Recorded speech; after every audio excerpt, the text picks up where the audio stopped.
Hey, what's going on, everyone? Welcome back to my channel. I am Miss Sabrina Seoul, and you guys know what we are here for tonight. Tonight is a new night. We are here. It's Monday night. You guys know. I'm gonna put you on mute, Stacey.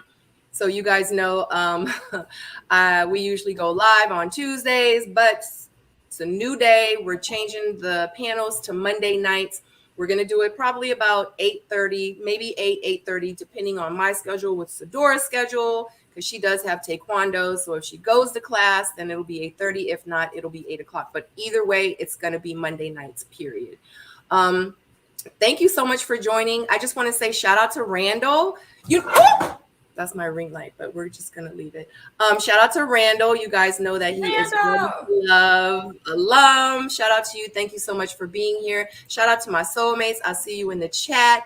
Shout out to my panelists that are here. Shout out to Miss Katarina from Love Dallas. Okay. From this season, we will be discussing her. I just need you guys to understand that be mindful of the questions that you guys ask her, because it's a lot of questions and she's not being rude, but it's a lot of questions that she can't answer, guys, because in real life, she's still on the show. So she can talk about this episode, what is already shown. But other than that, she can't answer anything future. So don't ask her if she made it to the end. She can't tell you. She can't tell you. Can't do it. She can't do it. And we want her to come back. Okay. So also tonight, you guys know, I'm just going to put it out there real quick. It's a lot going on with me on social media and in these YouTube streets. And just please keep it positive in the chat tonight. I will be blocking and deleting and banning. So I'm not for it tonight. We are here to talk about Ready to Love and nothing else. Please keep it positive. You guys know this is a very positive channel. Please keep that negativity over there. We just not here for it tonight. It's positive energy here, and we're gonna have a good time. Other than that, you know how I like to do it. Everyone, I want you guys to go around the room, introduce yourselves, let them know where they can find you on socials, and if you're working on any projects or anything that you guys would like to share. What's up, everybody? Tyrone Wilson here. You can find me at Ty Wilson 21 everywhere. Always a pleasure to be on the panel. And if y'all going to be in DC on September 9th, we're going to have the Don Tito's rooftop for 2 hours to celebrate 10,000 members in my company's cybersecurity meetup group. So it's a big deal for us, 11 years in the making. And if y'all can make it out, we'd love to have you.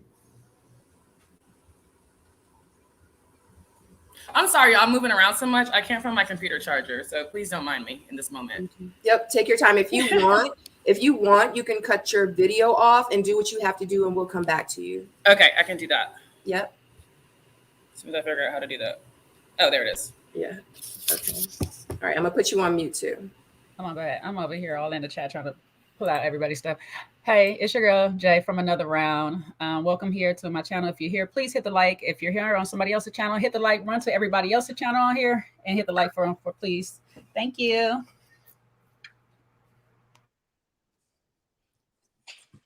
Stacy B, you ready? Hey, y'all.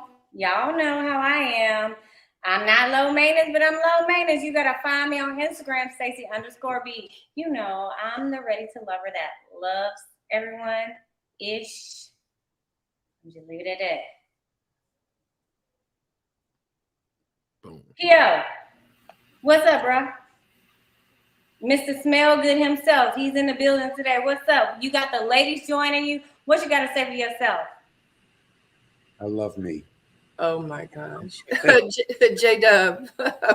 What's up, YouTube world? It's your boy J-Dub, the #1 commenter. I'm back on this panel, and you know, I'm doing my reviews on my channel. Welcome back, Stacy B. We missed you last week. You know, it was never the same without you. And welcome, Kat, to the channel. And you know, we're here. So let's go. Katarina, you ready? Is it my turn? Yep, it's your turn. Hey, y'all, how are you doing? I'm Katarina McCormack, season 8, Dallas, little dramatic season that we're on. I'm really happy to be here. Instagram at Island Barbie Doll. Everything, YouTube, everything's gonna be at Island Barbie Doll. And I'm excited. Thank you. P.O. You already know what it is. It's P.O. Number one. Number two, it is true I am on this panel. That is a fact. 3, 100 sightings on IG. Done. And we out. All right, guys. Thank you so much for introducing yourselves. Thank you so much for being here tonight. All right, so it's 271 of you in the chat right now. If you have not clicked that thumbs up, make sure you click the thumbs up. If you're new here, welcome, welcome, welcome. Please keep it respectful in the chat tonight, period and point blank. Before we get started, we're just going to go around the room.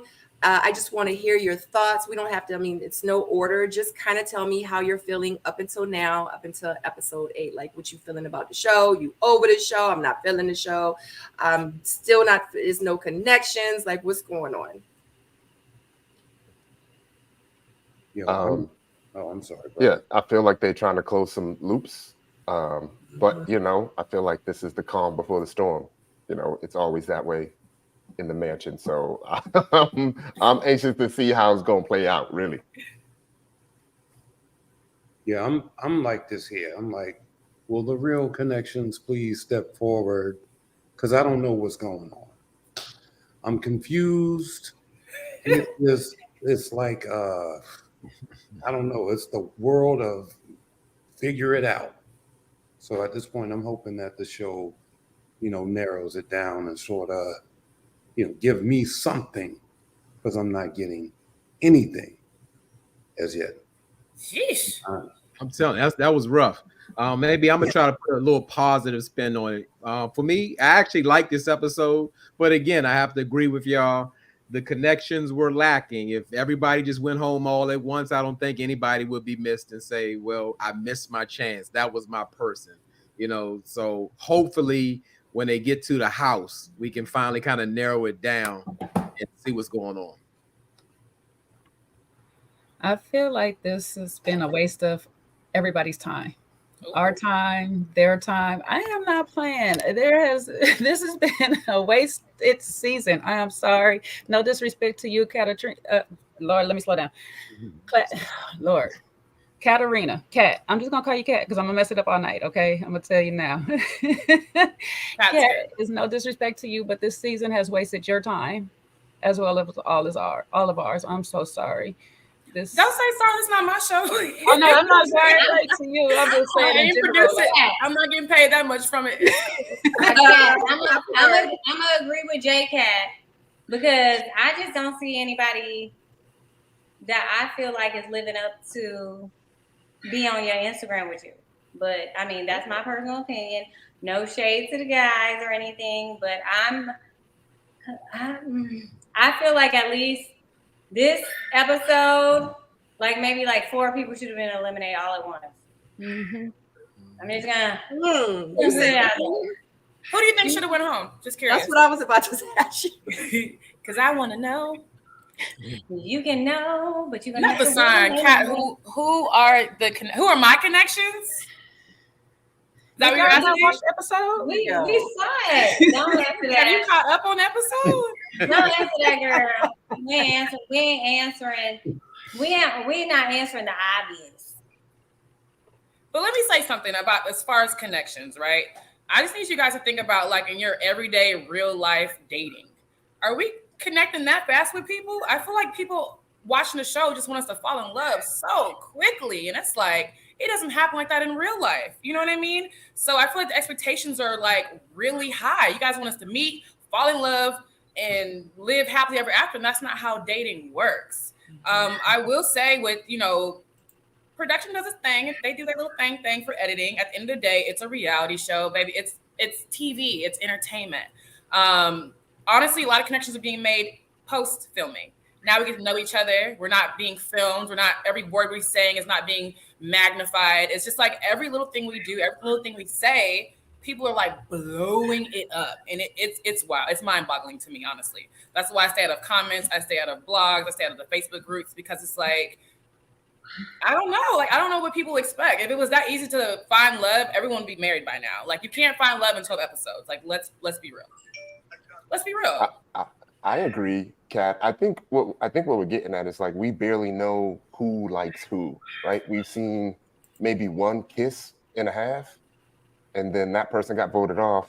I was But about this to is say the she got very same. eliminated. She got eliminated with the very same day. So Yeah.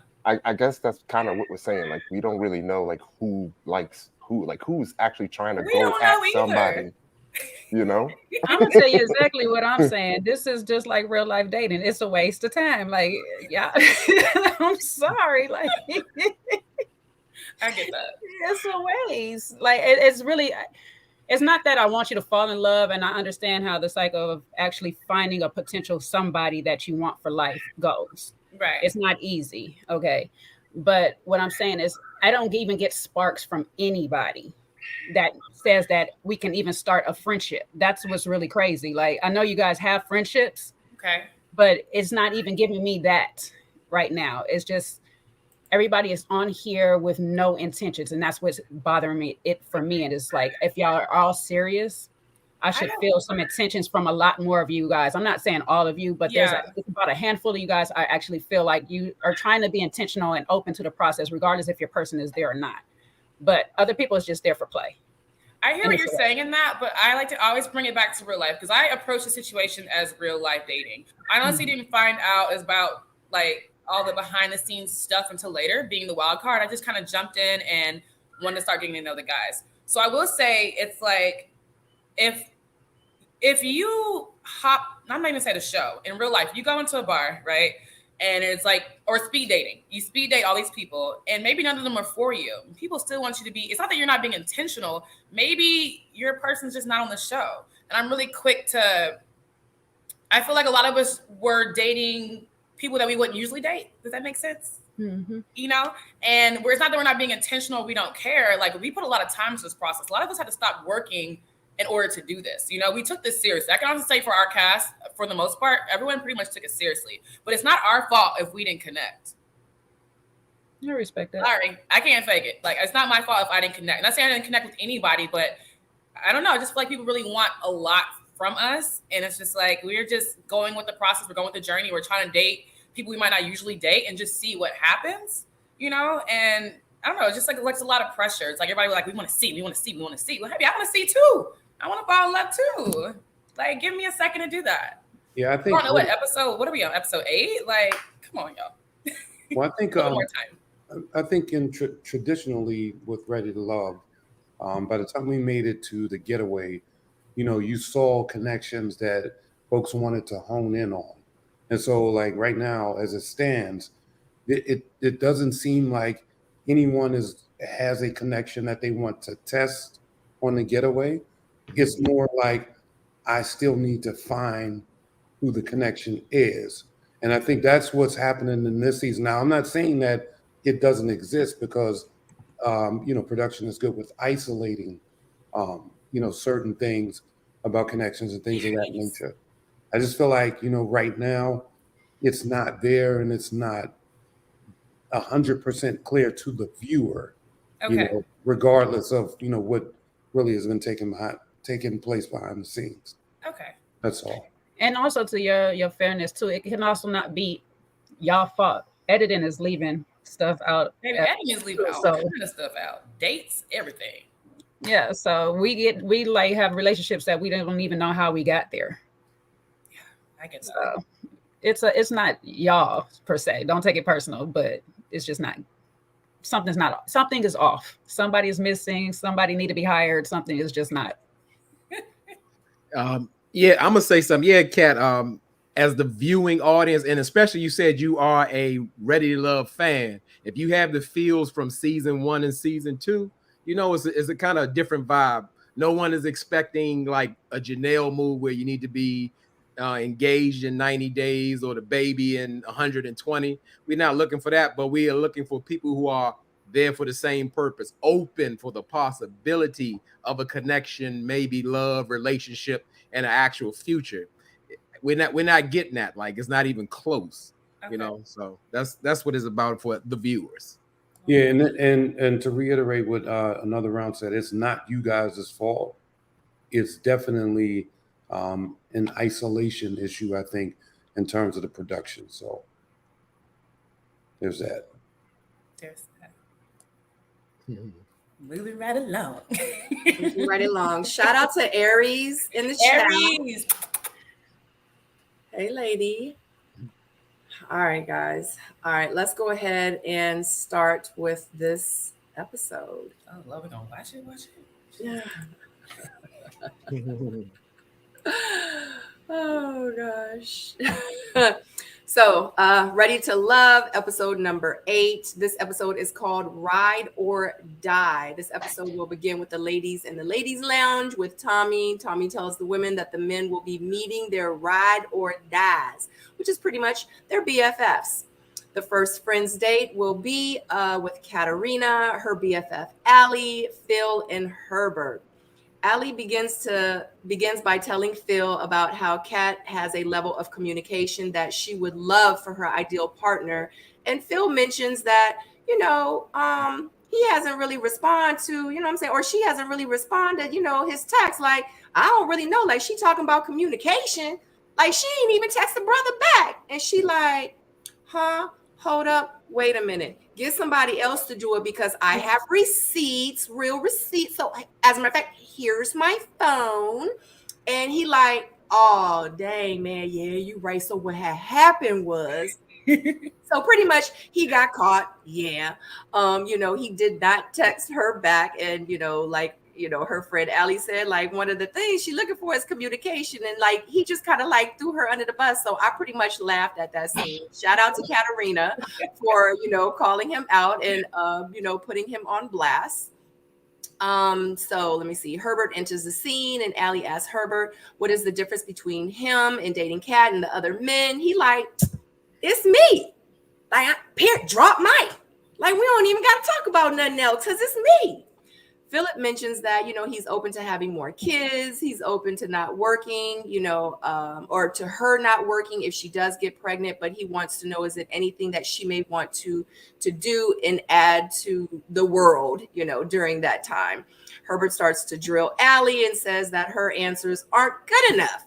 He like, well, I got questions for you. And then she answered and she like, but those was the true questions. At least I wasn't like, because I said so. Herbert also mentions that she isn't his strongest connection, but she is up there. Herbert says that he thinks that Allie was pretty much just nervous in the process. That was a lot. I took a lot of notes. That was good. Thank you. Okay. Nobody jumped in it. Let me get mine out the way. Sabrina always got to go back to the very, very beginning because I'm on that. Let's remove nephew Tommy from his position and get somebody else in there. I had to remember how he was noticing. Whose thigh was that? Was that somebody remind me? He was noticing somebody's leg. He said it twice. He said that leg out. It was Lee's. Yeah. That thing out. Oh, yeah, that leg out. Lee's always dressed. It was Lee's leg out there. Like that man don't need to notice Lee leg like that. And it's time for him to go. Tommy's time is up. So I'm gonna go with that. We're gonna go with that petition. We still got it going. We're gonna sign it backstage. But with Alley Cat, it looks like we got the new freaking frat. Shout out to Stacey. Oh no, don't do that. No, do not. No, don't put that out there. No, don't do that. Okay. That would keep. Yeah, it's a duo. It's a duo. It's a new duo. We have some duos sometime, and it was a real thing with like what was going on with Phil. Just like it was more so like a defensive kind of situation. It wasn't more so he was. I said Phil. Did I say I meant Herbert? Yeah, Herbie. Yeah, I call him Herbie. Yeah, Herbie. It was more like they go Phil and Herbie, but with Herbie, it was more like a defensive, like, well, you ain't called me, or I didn't, it was like he was trying to deflect. He didn't really want to answer the questions. He didn't really want to get into it all the way. But like I said, I just didn't see nothing there on either side. Like Phil got out there the best way he could. He got what he said. He got a little league or whatever he got to go to he got to cut his day short. I didn't really see much there, so I'm gonna let y'all have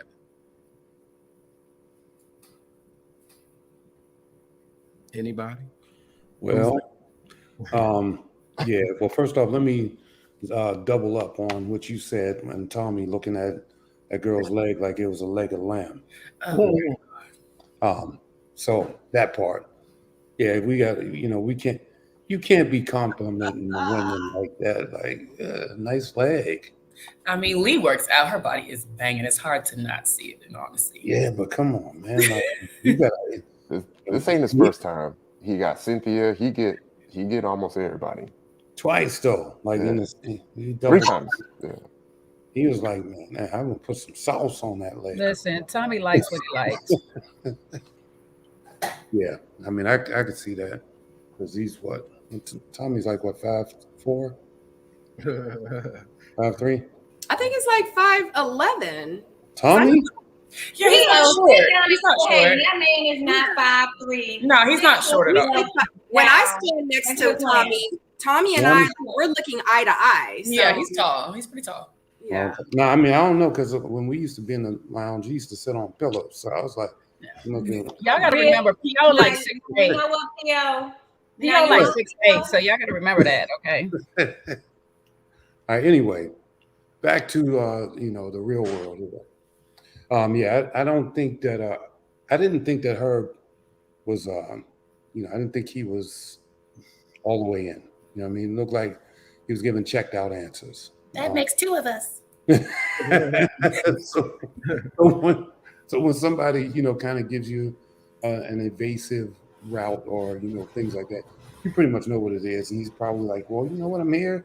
Might as well, finish this up, see what we got going on. And then, I'm going to get out of here. So I didn't get a whole lot. But, damn, he didn't even have a drink. So he was checked out. Y'all notice everything, my God. But yeah, I didn't get no idea. I didn't get too much. That's all I got for this. I just want to say for the record, what did I tell you 10 episodes ago? Anytime a man is talking about, oh, I've never dated so many people, I don't know how to keep in touch with so many, he lying. And all their friends peeped it because he's trying to act coy because he was really talking to somebody else behind the scene. I don't know this for a fact, but if I can read the room, that's what the room is reading. He was playing with y'all and wasting y'all time, and they could have had another fine dreaded mofo there, baby. Because we like them tall and look like their hair smells good, like some herbs and lavender and stuff. Baby, mint and lavender scalp. Baby, what's up? Well, let me chime in real quick. I'm going to take up for Herbert, Phil, and myself. No, I have to. When you hear what I say, you understand why. That's not who I wanted on my friend date. And you guys have been on the show. You know how it goes. Phil, just like Lee had said in one of her interviews, when we all saw the connection that Phil and Aries had together, it was like we all friend zone Phil. So I was like, why is Phil here? That man needs to be with Aries somewhere. At the time, my connections, one of my connections was actually Chris. I was just like, why is Chris not on this date with me? So what you're feeling is not Herbert's fault. Herbert and I we weren't even at the time even like texting or talking that much on the phone. Phil and I were just like, after our first date, we had a great like connection as far as discovering each other, but he was already connected to Aries. And for me, when it's ready to love and I already see a relationship that I feel like is healthy building, I don't want any parts. You know what I mean? I loved what they had going on in this journey. So honestly, like none of us want to be there with each other. So that's what you're feeling. It's not that one of us was into the other one or one didn't text the other one back. Like we had already friend zoned each other in that moment of the journey, in that part of the journey. Things do change as the show continues. You have to tune in and watch that. But in that moment that you guys are watching, we're all like, why are we here? and to be honest, in this same moment, like what we've seen thus far is that we've seen Janelle and Herbert seeming like they're making a solid connection, right? And then he gets eliminated. What's she say? Oh, these are some good questions. Sorry. So I felt like after the whole friends visit, I'm sure Sabrina will get into it soon. I feel like everybody was saying the same thing about Herbert. In all fairness, like everybody's friends were. So it was how maybe he went into the friends dates with too much confidence, and everybody read him wrong. Maybe he's not like that in real life. I don't know.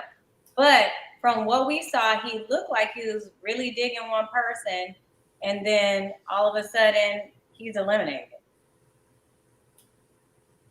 Yeah, I mean, and there's some more things you guys didn't see either. Herbert, Lee, and I had a 3-hour date with his ex. It wasn't shown.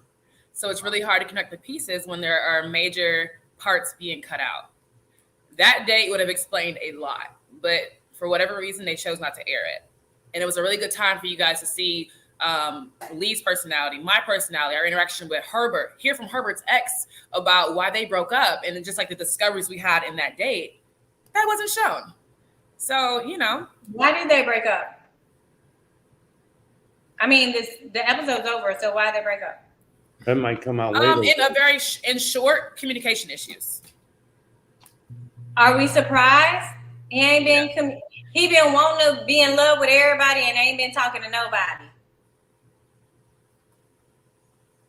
And you know what that tell me? He got a boo on the side, baby. He was already entangled before, baby, right before production rolled cameras. He was entangled and he didn't want to give too much, but he wanted to act like he was going along.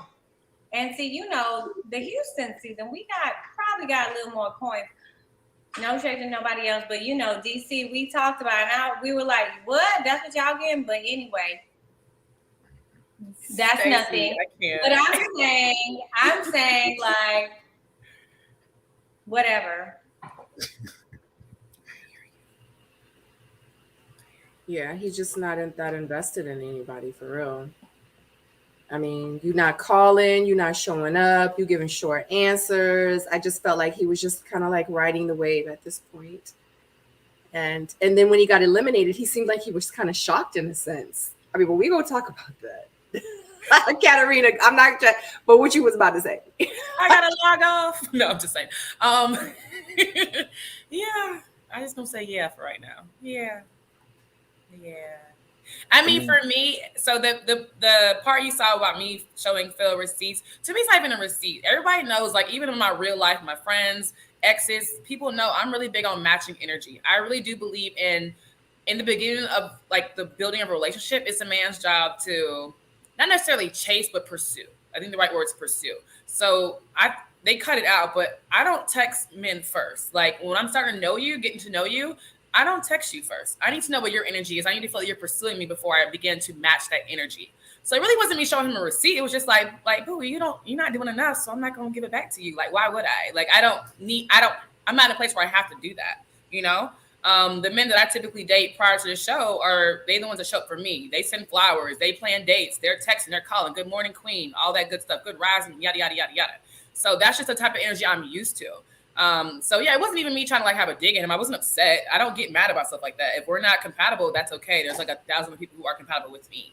But yeah, just, you know, I'm an only child. I'm a Sagittarius. I require a lot of attention, especially in the beginning. And once I get that, I'm able to match it back. But if I'm not getting that, I just don't know how to pursue a man. It's just not my job. I'm not going to do it. Tyrone, what you got? No, I was going to say, I think we made mention of Herbert's like hunting style last week, right? And we can kind of tell, you know, who the hunters are and who may be the lazy daters or whatever. But he said it himself, like his style is kind of laid back. He'll take his time and stuff. But you know that when he's competitive, he's a totally different person. Like when it's him and Quentin on the screen, like he'll bring presents and everything, and it's competitive. And also we saw that hug with him and Sierra at the end. I don't know if y'all caught that, but I caught some of that tension. And Phil did it right. You know, he's dating, but he's dating like somebody's watching, you know, but still keeping it professional. So good job on him, but not fumbling during the dates. Can I respond to Kat since you're done, Ty? Y'all better quit rattling them bags. I done unmuted. I'm sorry, guys. Aries. So here's what I'm gonna say, Kat. I don't feel like you are asking for something above expectations in your Sagittarius vibes and everything. These men are flat out prima donnas. I have never in my life, now look, now these men handsome as hell now. Some of them got them straight, shiny white teeth. I was even looking at the screen twice like, ooh, ooh, ooh. But at the end of the day, when we saw their effort was lacking. So what I'm going to say to you is, in your defense, you weren't asking for too much. You weren't being a Sagittarius. You weren't, I have high expectations. Hell, I'm an only child too. And I was looking like, what are y'all, what? Nobody did anything? Like, what? Like, I just feel like this was a role reversal. Like, the Dallas men expected the women to be hunter-gatherers, and they wanted y'all to bring the damn flowers to them. And it pissed me off. And I just feel like, I don't care who's beefing with who. I think whoever y'all think is the lesser of the women still deserve better than the best of the men here, from what we can see. That's all I'm going to say. I'm sorry. No lies detected. Jay, what you got? You on mute. I just said Stacey just completed a mouthful for me right there. I don't really have much to say. But this, I mean, honestly, this is a little snippet of dating. Honestly, you know, it's a lot of people that's actually asking that. Are like the Dallas men really like that? Like how Herbert is showing up? Like, are they like that? Like in real life? So it depends on what type of Dallas men you were dating. So I have dated, how do I say this? It depends on who you're dating. So for me, I'm African and I'm Haitian, right? I'm also raised pretty American as well. So I have a lot of experience with dating Americans, Nigerians, Caribbean men. It's really just different. I will say, gotta watch my words. I will say this is not typical of what Dallas men do. The men that I date, I don't have this issue. I've never had this issue. This is not showcasing how dating in Dallas is. Honestly, I enjoy dating in Dallas. I mean, I'm still single, but you know, I haven't had a big issue with dating out here. Guys are they know how to pursue depending on what culture. They know how to pursue you. They know how to set up dates. They know how to show up. They know how to communicate. You know, we just didn't have a lot of that on this show. That's all I got. Shout out to you for being a Sagittarius. All right. Yes, it's the best sign. I love it. No doubt about it. I love that life. Moon, rising, sunset, whatever they say, all of it. I'm Sagittarius in every category of life. Exactly. What is it? Half horse, half man? You already know I'm an animal. Oh, wow. Wow. You know, I'm gonna let you have your moment, PO, because as a Leo, I'm full beast. So I don't never have to go there. But you know, so you can have it. Well, I'm glad Kat has corrected some of our impressions of Dallas men based on this season of Rated Love. I hope season 2 can show us something different, because I was like, you know what? I can't drive them 3 hours up there for this right here. This right here, I can't come up there for this. I ain't about to do this. I ain't gonna give me 3 hours on the road to Dallas for this. Are you in Houston? Yes, hunty. Oh, I heard y'all have some men's out there. Baby, let me go on mute before I get myself in trouble. So moving forward. Look, that's why I asked her for Stacey, because I don't live out there, so I can. Stacey has exited the chat. I visit. Wowzers. All right. Wowzers. Shout out to Chris. Where are we? Okay, where are we? All right, so let me put it on here. Aries, we about to talk about you, girl. All right, Aries and her BFFs, Stephanie and Lacey, meet with Phil and Chris. Chris explains why he likes Aries. He like, you know, I feel like if anybody asks about her, they just gonna say she's just an angel. Like, she is amazing. She really is. And Phil talk, we could definitely see her energy. We love Aries over here, and we love you now. Phil talks about reinventing himself, like with his job, and Chris says that he wants to financially support his wife. And pretty much at the end of the date, Aries friends like Chris more. Yes. And go. Yes. Somebody. Anybody. Well, I'll go. Everybody. I feel like this date was exactly what it was supposed to be. I saw two people connecting with each other. It was genuine. It looked, pure. I don't know Chris. I don't know my bro. It just seemed like it was a little wishy-washy, but I could definitely see, that Phil came and he showed up for Aries, and it was a good date. I mean, I can't say anything wrong with it. Well, I'm gonna say this. I don't think Phil or Chris is right for Aries. And like IMO said in the chat, I'm starting to see a pattern. When Phil talking, it sounds like the work situation is a little unstable, and that, I mean, that absolutely does matter when you're talking about, I guess, I don't know. I hope that he's looking for love and building a life and all of that going on. And as far as Chris going on, we already know what Chris is. Chris got his spiel going on tonight. But I actually like this position that Chris is coming from. I don't think he's not opening up enough about it. Like I said, to me, who don't want the catering life? But that's a whole nother subject. And the woman has to be in servitude mode to do so. But I can get with it, but with some balance. I'm gone. Keep going, somebody.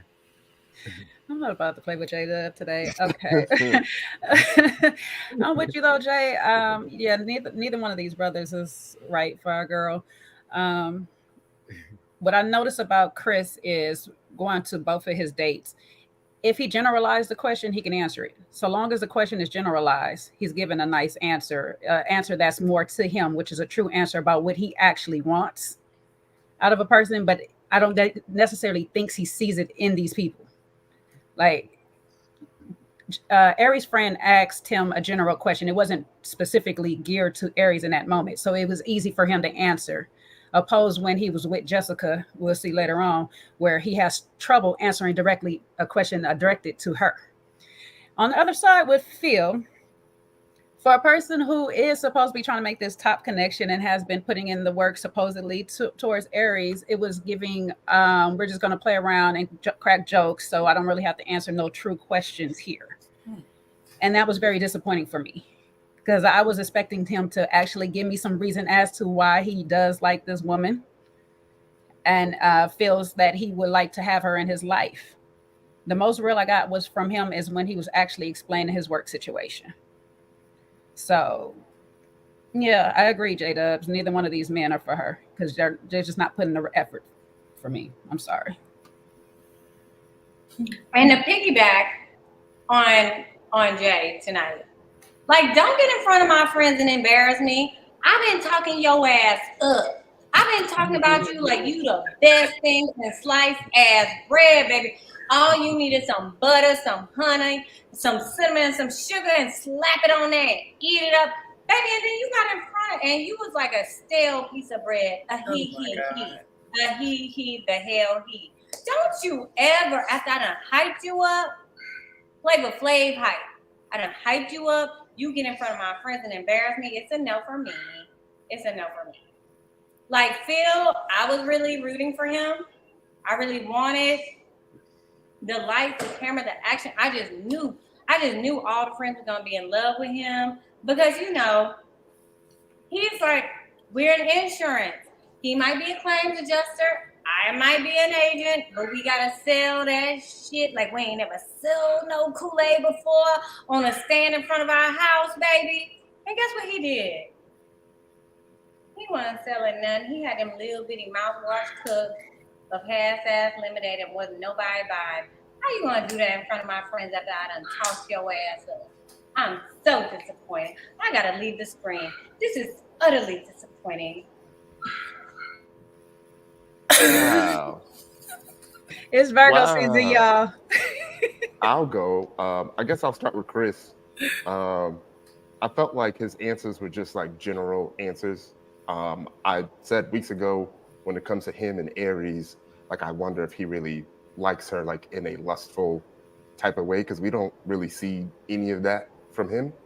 Like we just see that he likes someone and he enjoys being around the person, but never really talks about a future with that person.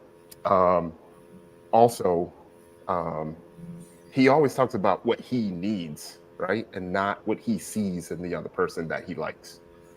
Phil, I don't know, for some reason he seems a little bit intimidated, by Aries' presence sometimes. I said it weeks ago, hey, let's just get to the point where we see Aries at the bridge and we be done with it. But that's what I think. I think Phil was probably just in a secure place at the time during this date, so it probably felt like he didn't really have to go all out. You know what I mean? And you can kind of tell by Aries's response to what the friends were saying about Chris. Aries was hoping that the friends would lean towards Phil, and you could see that reaction in her face. So when she says she has some thinking to do, then that's probably right. Because your friends are your friends for a reason. They know what you want and they know what you need. And, even her friends are classy. So it's exactly what I expected out of that date.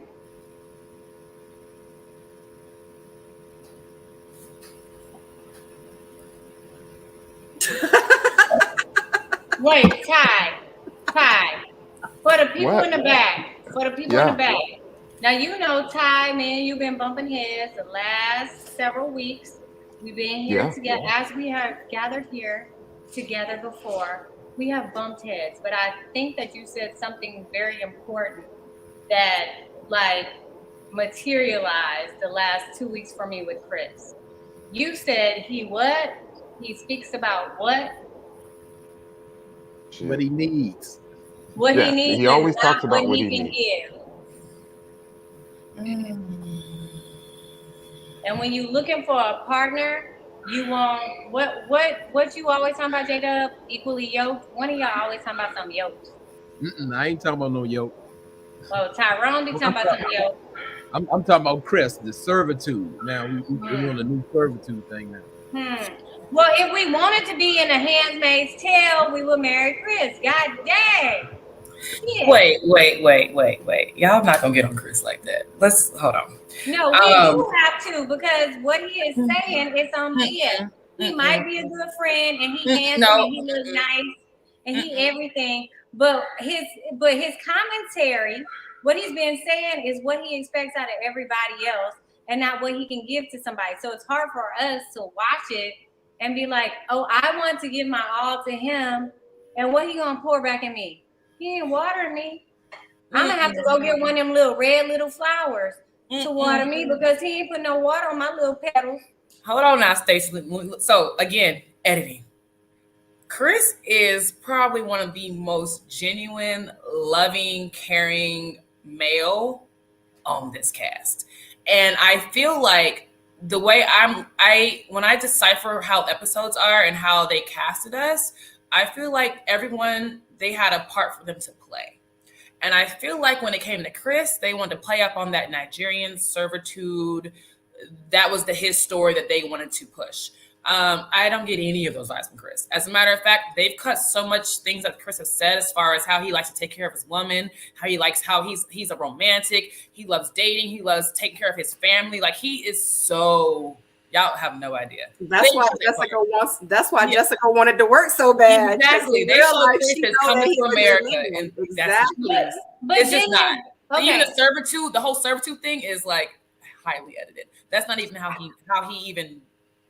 he acts around women at all. So that's editing 1,000. I appreciate you clarifying that for him on his behalf. and he should have brought his little butt over here to Sabrina's channel and said it for himself, but we're gonna accept it from you. However, okay, let me follow up with that. His doggone ex or whatever she was got up on this national ass TV talking about, well, you gonna give him everything and he ain't gonna give you nothing. I mean, how long did they date though? That might not. I don't know. They didn't tell us that. Exactly. So I'm trying to tell y'all, editing is a thing. Like we all change. Like we change so much as we're growing. That might have been 18-year-old Chris. That might not be 40-year-old Chris.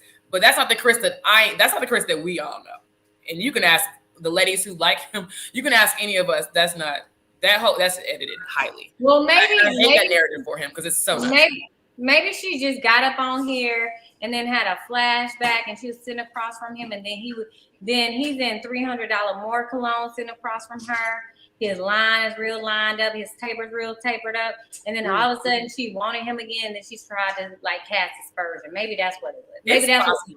It's possible because that's not the Chris that we are. But I'll tell you, in my defense, I've been defending his little ass this entire time.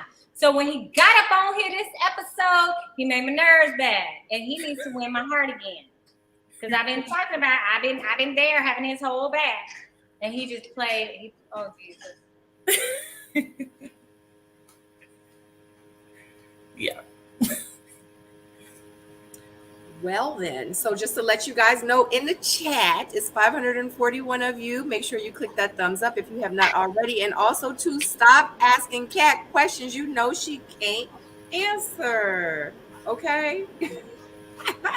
So Katarina, if you see any questions in the chat that just be like, Sabrina, I want to answer this question. Definitely just let me know, okay? Okay. All right. Okay. All right, guys. Are we still... Stacy. What I do? I ain't do nothing. Your comments.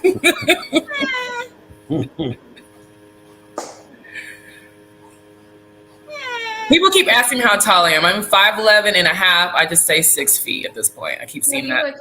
You were taller than most of the men there. Got it. Honey, when you hugged Marvin goodbye, you was like, goodbye. I was like, oh my God. I was like, he's so short. I didn't realize he's not that short. What is he, like 5'9"? Yeah, he's really not that short. He might be 5'9", like 10. Yeah, I know. Yeah. And we're wearing heels. They're not. So yeah, he's not that short. Okay. So I'm just saying, because when I'm in heels, I still want to be like, hey, yeah. I don't want to be like, hey baby, I'm sorry, you got eliminated. Goodbye. You know, I just was like, oh my God, when you stood up next to him, yeah, he looked like a little kid. It was crazy. Oh. Yes. I was like, as soon as I saw that, I was like, that definitely was not gonna work. I mean, but that's just me. That's just me. He was short. Okay, are we done with Aries and Aries friends with Phil and Chris? Yes. Okay. All right, we're gonna move forward. But before you move on, can we say, Kat, you are glowing. Your braids are braiding. Okay. Thank you for being here tonight, girl. I just have to have a little. Oh, thank you, Stacy. You're so sweet. I said, see you, girl. Okay, then. The light is hitting, the face is hitting. Okay, never decline, ass Cat. Okay. Thank you, Stacy. I appreciate that because I'm looking crazy on TV. I'm like, who is that? Really? You think? I think you look gorgeous on TV. I think it's for me. Like, I will honestly tell you guys, everyone, whether I like them or not. In person, makeup was hitting. And then we watched the show, and we were like, why do we look yellow? It's the lighting is terrible. I mean, Janelle's makeup was always hitting. Sierra's makeup hitting. Lee, like everyone's makeup was hitting. And then you get on TV, and we just sometimes we just look crazy. But it's really a lighting thing because it's not know how to do their makeup. The lighting. It's definitely the wash. It's not the lighting. It's a color wash. What they do is they shoot the film flat. And a color lab, and your color lab people effed up the final product. People gonna find a way to blame the production. So But you know what? What I do. So I always give this advice to, and I always say it to like any cast members that are going to watch the panels, like the new ones, because, you know, they go back and watch the seasons. They go back and watch the panels from season before. Make sure you do your makeup in natural light. And like in real life, on my season, the whole time you never saw my makeup looking crazy, because every morning I would sit in front of the window and do my makeup. So I didn't know I had a vanity, so I was sitting in front of the lights. Yeah, absolutely. Oh my God, I'm not degrading anybody. Like, goodness gracious, I just don't prefer men that are shorter than me. Oh my goodness. Anyway, how about that? Okay, moving forward. Wait a minute. How come is it? Oh shoot, I stopped the thing. All right, because I want to share my screen with the picture.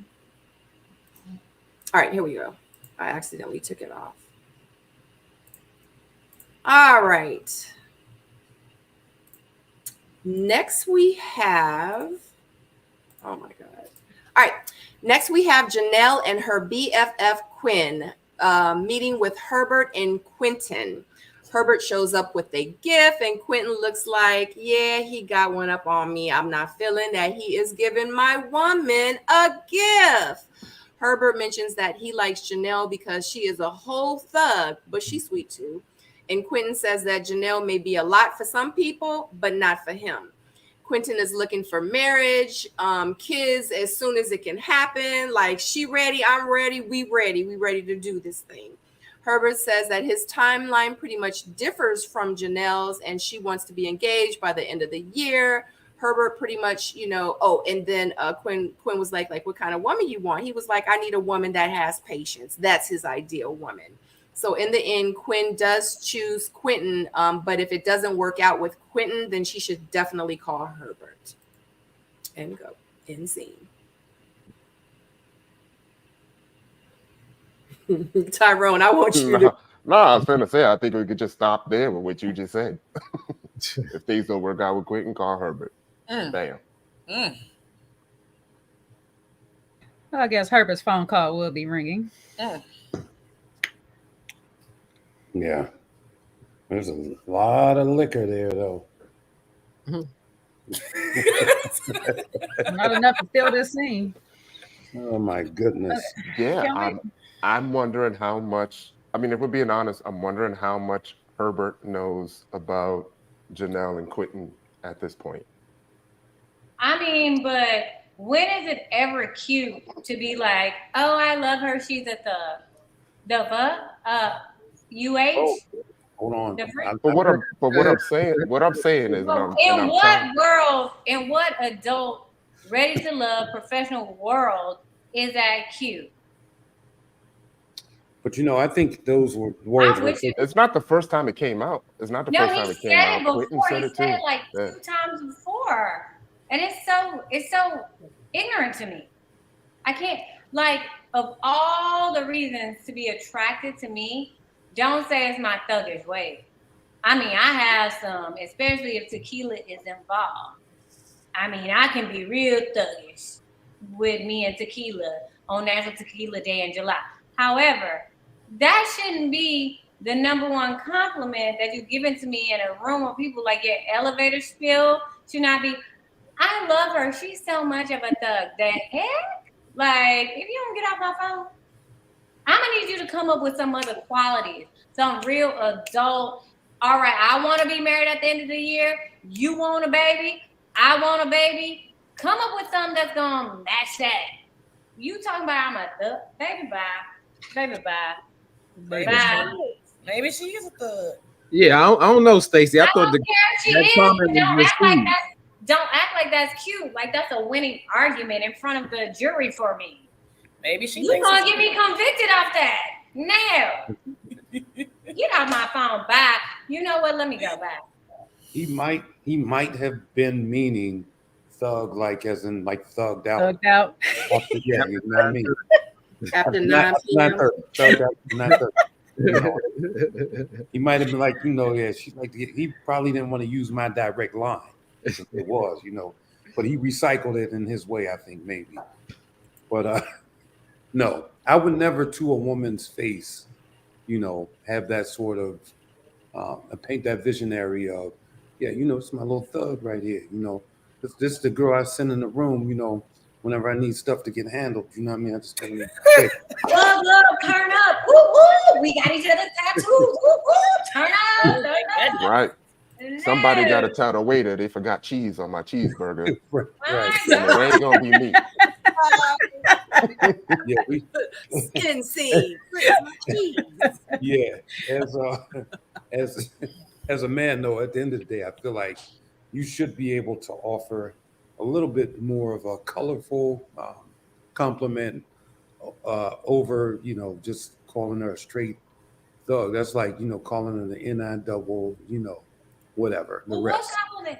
Let me ask you this, because what we've heard from all the ladies and their feedback to him, what real compliment can he give to her other than whatever the compliment, whatever is attractive? Let me finish. When well, he ain't just calling and my talking to nobody. He ain't calling and talking to nobody. So what other compliment can he give if he don't forgot everybody's phone number and he ain't talking to nobody? Because I ain't used to dating this many people, but you used to dealing with this many people. I mean, so he the best compliment you can give me in front of my friends and national MFM TV is to call me a GD thug. Baby, let me go water my plants because it's some bull. She said water. I feel like he could have complimented her in the way that whatever attraction looks like to him. You know what I mean? There is a way to compliment a woman's whatever, right? And when you talking like she's one of the homies, like, yeah, come here, little, you know what I mean? This is my thug right here. You can't do that to a woman. Any other way will do. So, I mean, he could have just said she has a very nice smile. It's attractive. Her teeth are all 30, whatever. Teeth of hers. She got all her teeth. Really nice. You have all your teeth. They're bright, shiny. They light up the room. It just glows. Anything. But we don't see Herbert's not a man of many words, right? Understood.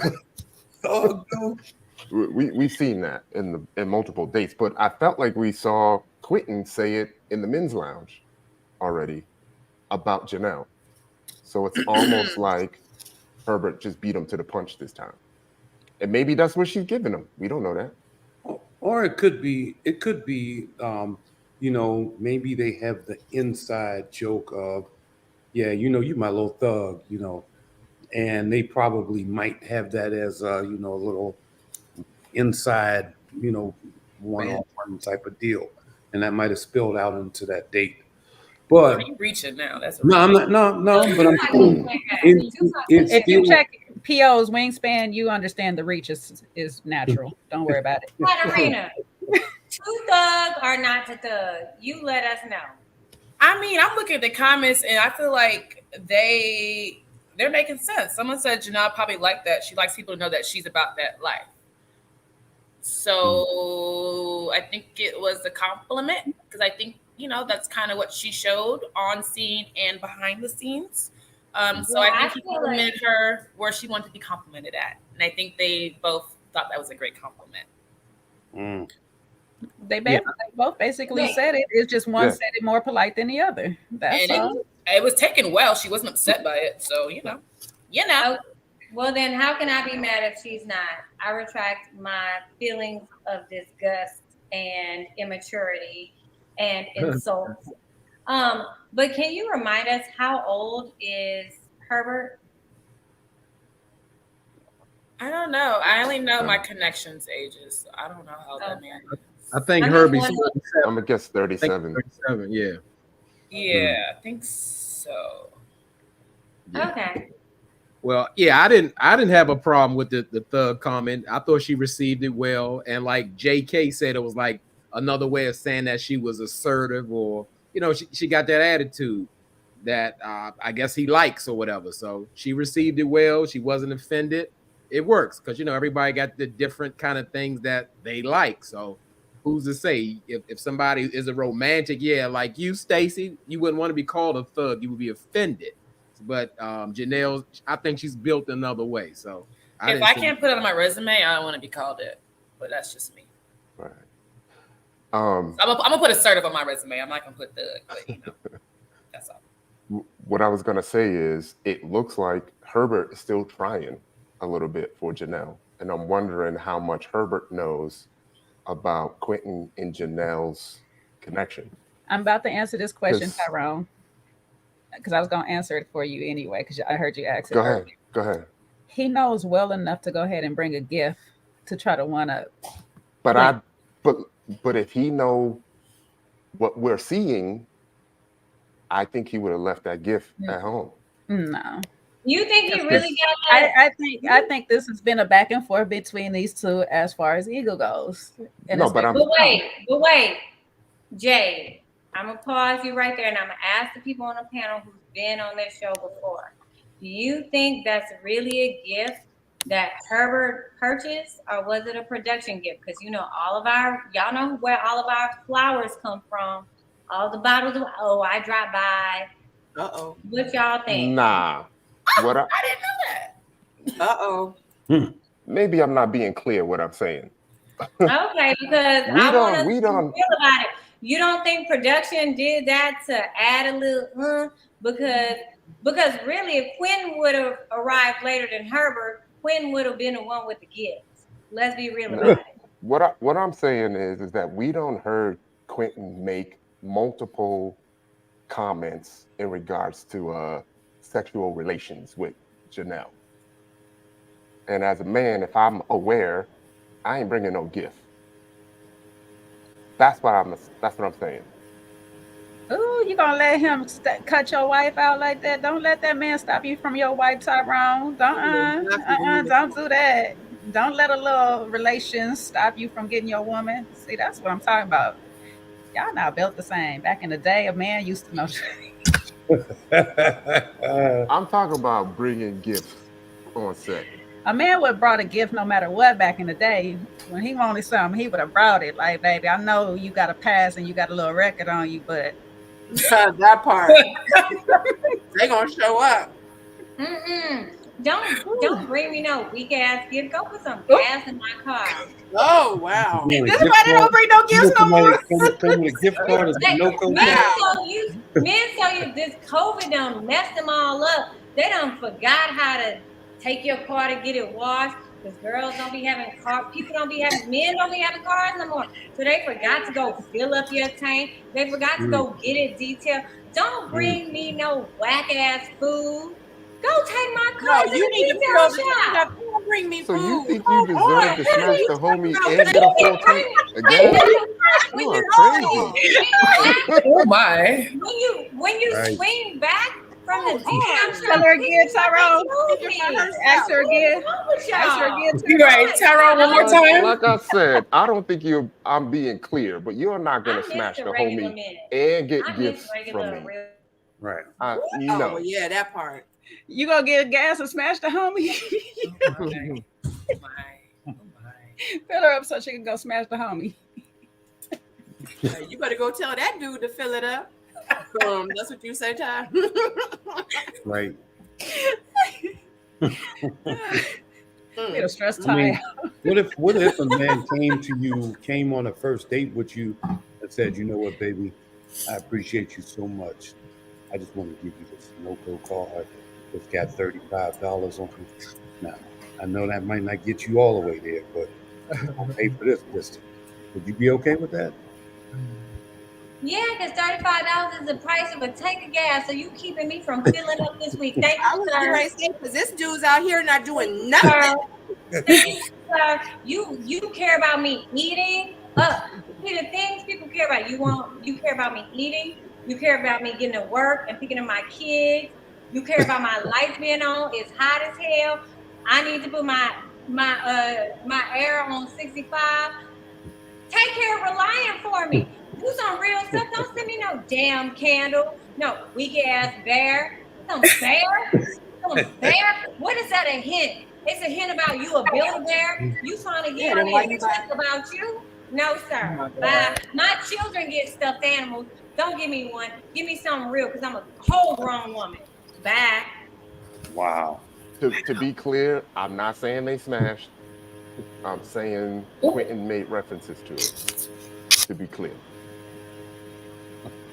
Sure. I couldn't hit the unmute button quick enough. He sure did. Period, Ty. Say it again.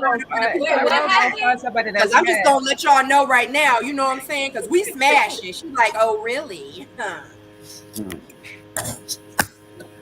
Yeah. Wait, what was the hint, Ty? He's spoken for. I don't know. Was you hearing me this whole time, Stacy? Yes, but I need you to repeat it for the people in the back of the congregation, the ones that didn't pay their tithes yet. I was saying Quentin made reference to him and Janelle smashing already. Oh, I missed that. I said if Herbert knows well, that. I need the reference. I wanted the reference. It was in multiple episodes. Yeah, it's been multiple episodes. Can I was saying. Can you give me one out of multiple? Sabrina just said one. I ain't hear Sabrina because I was stuck on what you said. There was something about them having sex already, and Janelle was like, "Oh, really?" But he's been very confident about speaking about sex. So what I was saying is, if Herbert is already aware of that, then he ain't bringing no gifts. And you were saying, yeah, he should bring gifts. He need to fill up my car, buy me food, and all this stuff. And I'm like, hell no, I ain't doing that. I wasn't referring just to Herbert. I was referring to Quentin. That little ass gift. Right. If you gonna, let me tell you something. If you gonna come in the bakery and snatch my cookies, that's why I was saying my light bill better be paid for at least 2 to 3 months in the Houston heat, in the Houston summertime, baby. Until I can open up the window and let the cool air in. If you want to come here and get these Duncan Hines Pillsbury's, chips, all these cookies, baby, guess what? Let me tell you something. I better not have to pay for nothing at all. I can open them windows for the 2 weeks in our winter. Oh my God. Stacey, let me even this playing field with Tyrone real quick. Okay, so it's not okay for her to smash somebody and still get a gift from another potential. However, it's okay for y'all slang y'all thing, but expect a cooked meal. Oh. What are you talking about? I'm just trying to figure it out because you're not gonna bring somebody a gift because she smashes somebody else, but you gonna smash somebody but else and want a cooked meal from her. I have no idea what you talk about. I mean, she brings up a good. What I miss? I'm just talking in general. Like, I'm not saying specific to you, but I'm just saying that's the logic I'm getting out of it. Is he expecting a meal? If she's smashing somebody else, she shouldn't get a gift from any of her other potentials. However, if he is out here doing his thing, yet he gonna come to her and ask for a cooked meal, and she's supposed to give it to him. Are you saying that he's smashing other people? He's around, he messing around, he doing whatever out there in the field, and they want to come home and still smash her and ask for a cooked meal, but she can't get a gift from the other dude. Hey, I can't speak to that. You know, y'all, we gonna do what y'all let us do. Good answer, Ty. Okay, well, we gonna let y'all do what y'all do, and you bring that gift or not, you know what I'm saying? Somebody will. I feel like this here. If I bring you a gift, you belong to me until that gift is broken. What? Or something else. What kind of gifts do you bring? Are you bringing Birkin? Y'all so messy. That is back. Perfect picture, Sabrina. Yes. I like that answer. I hope your gift is a mortgage. Somebody belongs to you. Bringing Birkins. I mean, what kind of gifts are you bringing for this, sir? I have questions. Real gifts. Mortgages? Trust funds? Not Quentin breaking the fourth wall with this picture too. It's so hilarious. Oh, that's funny. It is hilarious. Perfect timing.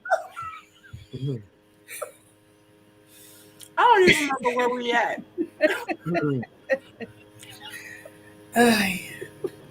I am out of order. In real life. I don't know where we at no more. We had to be said. This is good. This is good. Oh my God. Okay. Oh shoot. I just took out the screen. Okay, let me get the screen back. I'm sorry guys. I exited out completely. Are we ready to move forward? Oh, the mic's been dropped. Yeah, you can move on. Oh my God.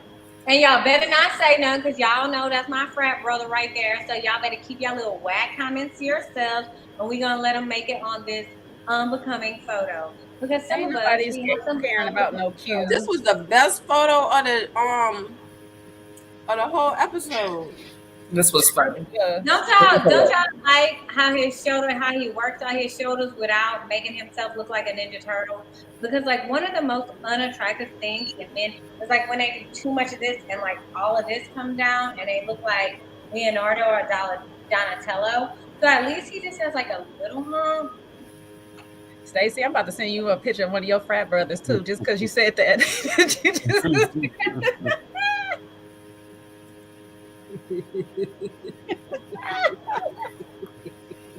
Y'all better leave this Coleman love alone, and y'all better mind y'all business on this one.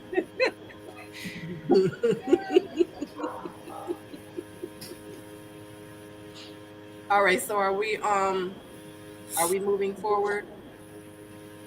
Mm-hmm. Only way to go, because if we go backward, we on some thug time. So let's get past that, baby. I can't. Okay, moving forward. Lee and her BFF, Muffin, meets with Quentin. Muffin does ask Quentin some questions, but she ends with, I like his energy. I like his energy. I like his vibe. I ain't got nothing else. I just like him. I like his muscles too. Mm-hmm. Yeah, she like, I'm sold. Lee feels that she was distracted by Quentin's muscles. She didn't ask the questions that she needed her to ask. Muffin wants to hug him first when he leaves to say goodbye, and Quentin still doesn't feel like he sees a different side of Lee. Well, I got a news publication for Lee. If you left the show with this man Quentin, he could never bring her. She could never bring her around. You better not ever have that woman in the house.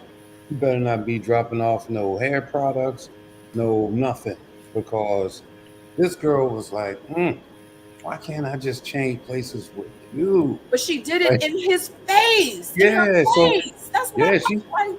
Yeah, you already know that right there. That whole episode is what I call the making of a sneaky link.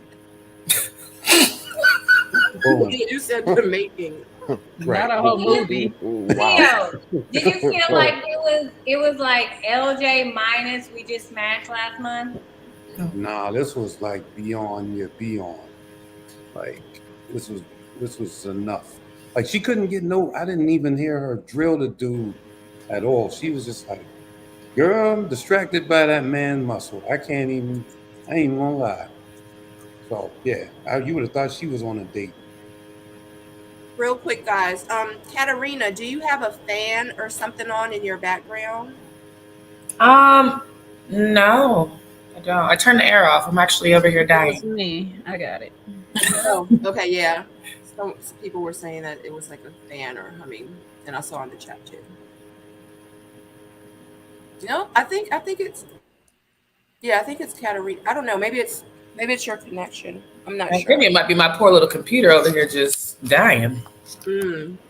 Yeah, I get it because my network. Yes. Okay. It's okay. It's okay. Well, we don't want you to go. We just gonna have to deal with it. Okay. So, anybody else got anything with Lee and Muffin? Does Muffin want to give Quentin her muffins? Why? I'm with P.O. on it. Muffin definitely was not focused and wants him all to herself. I kind of felt the same way with Q too. Like he was kind of looking at her like, damn, I got the wrong friend. Because she's kind of aligning more what he wants. He wants somebody a little bit more outgoing, a little bit more spunk than what Lee is giving. He wants somebody to party with. He said it when he came in. I want somebody to party with me and be with me like they are with their friends. So he don't really want a homebody. He not giving me that energy. So Leah just not the one. On top of it, like I don't know whose date was first, but you didn't bring her a gift either. And this is supposed to be your number one connection, so you say. Yeah, can we go back to that hug that he did when he hugged her girlfriend? I just want to see that and look at that. It was a side hug.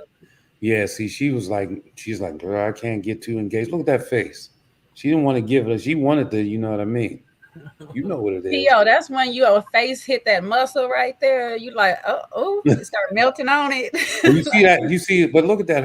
Look at what her hand is doing. It's that flat hand, really sizing them up, trying to get into the grooves and all that stuff. Yeah, you better. Thumb is outlining the other chest muscle and stuff. You see what I'm saying? Yeah, no, you can't have this. He know what he's doing. He like, look, I'm gonna keep it professional. She's like, girl, if you wasn't in here, right? You know what we would be doing. Look at her face. All right, at the exit hug, she got a full body hug. She got all up in there. You couldn't even see her. Nothing on her front. She was all the way up in there. Oh, stuff on the exit. Yeah. It wasn't no side church hug.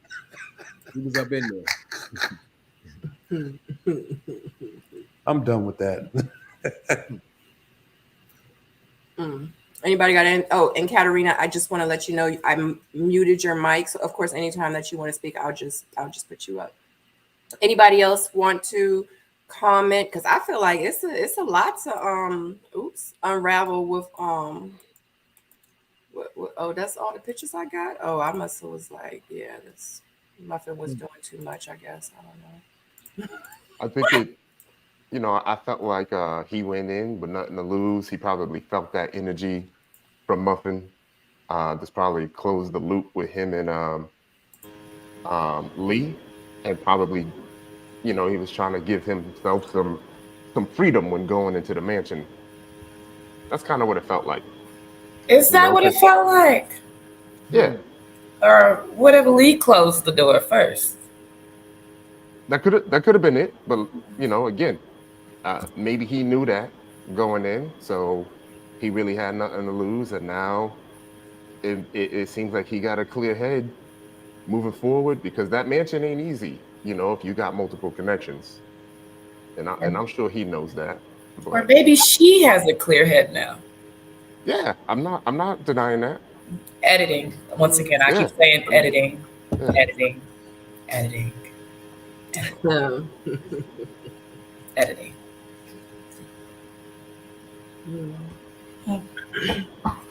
Well, I think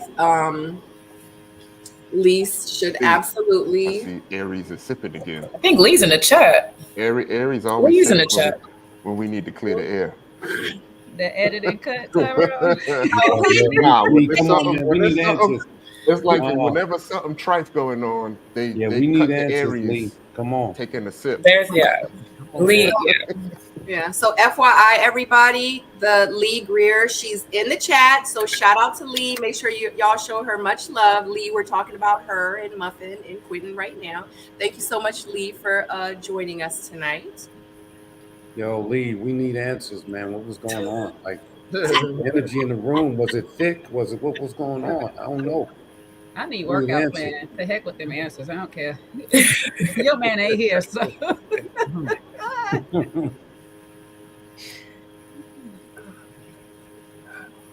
All right, so we got nothing. I mean, we don't want to ruin the show. We don't want to always harp down on production, but I will say editing is something serious. And they, I'm not even gonna say production, because production and editing is two different people. The people that we produce with, the people who are with us every day, lighting, camera, action, are not the same people who edited the show. So there's two different groups of people. The editors don't know us. They weren't with us every day. They're watching it and they're making the best show they possibly can, but they don't know us. Production, they know us. They're the ones that are with us with wardrobe. They're the ones that are miking us up. They're the ones that are hearing us complain, whine, crying about who we want to really be on a date with. So it's two different groups of people. But I will say, as far as this scene, the women were always doing the choosing. So whatever energy you've seen from Q or whatever, like, you know, Lee doesn't have to be second to anybody, okay? So I'll just say that, editing. But Lee had her mind clear on this day of what she wants to do moving forward. Mm-hmm. Yeah, I think we saw I'm a not little saying bit that of as a that. friend, I'm saying that as facts. Mm-hmm. Yeah, we saw a little bit of that last week when he made that comment and like really, really dropped the ball. So it was kind of surprising to see them, you know, going through this again. I'm just mad that Lee isn't really making any connections. That's my thing. Yeah, I mean, like I would have never thought that. So Tommy trying to connect. I've seen some things. Oh my God. What you see? Some things in Lee. He ain't hiding from me. What you see, Ty? No. He went. I don't see anything. I wish. I don't see it on the show. That's what he meant. He sees something out the show. That's. Oh, see. Since he ain't here, I'm gonna speak for him. I'm gonna make the narrative for him. Look, and all Lee doing is laughing. Because it's funny. It's so funny. Lee. But yeah, no, I agree with Taurus Moon. I like Lee, but her man was not on the show. Yeah, I've been absolutely saying unfortunately for these ladies, a lot of y'all man is not on this show. That part. Right. And I mean vice versa. I'm not gonna hate on the men and make it sound like they just trash men, but right, exactly, vice versa. Just the people's just not on this show, not this season. I'm gonna hate on the men. Since y'all want to be friendly and stuff, I'm gonna hate on them. All their friends was on the show. They came on here to be friends. They didn't come here to get a woman or nothing. They did not bring their A games. They slipped, they fell and stumbled, and what they got, romances everywhere. No, the women, all of the women from A to Z, I don't care how much you like whomever, nobody stepped up to the plate this season. None of the men. As wonderful as how much I was rooting for Chris and Phil, they still could do better than what they've shown us. So, in all fairness, y'all can pull that equitable stuff, but that ain't it. All fair is not fair. Sierra, hey boo! Sierra's in the chat. Y'all give love to Sierra, not Sierra. She said Castmates. And since Sierra here, I tell her too, your man ain't here either, sis. Because look, because I know that's a Louisiana girl, so I feel like we cousins too. He ain't here either. Yeah, I'm trying to learn everybody's names still. Oh my God, I know. Yeah, I know. It's you still trying to learn the I mean, the fellow. He not watching the show. No, I'm watching the show. No, you're not. No, you're not. When I watch your season, I know everybody's name. No, you're not. You're not watching the show. No, it normally by episode 8, I get everybody's name, but yeah, I'm just like, wait, who? What? Oh, okay, that one. It's really the guys though, whose names I get confused with, to be honest.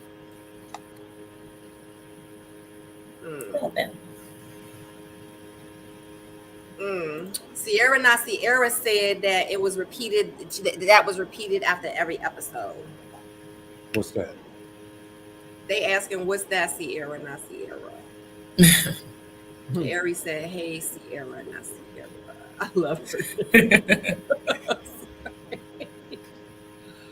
Oh my God! Yeah, unfortunately, Lee. I just, I can honestly say that this season, it was a great group of women for me. My opinion. Like y'all were solid. Y'all came in like looking for love. Like y'all seemed serious. And this group of men, it just was like, it was a handful of them where I was like, he real, he weird. Like Marie, I feel like he's real. Like I feel like he is really looking for love. And there was a few of them, but a lot of them I was like, and it's crazy because on some seasons it's opposite. You know what I mean? That's just my opinion. But yeah, the women on this season, yeah, y'all are solid. Hey, Seaway.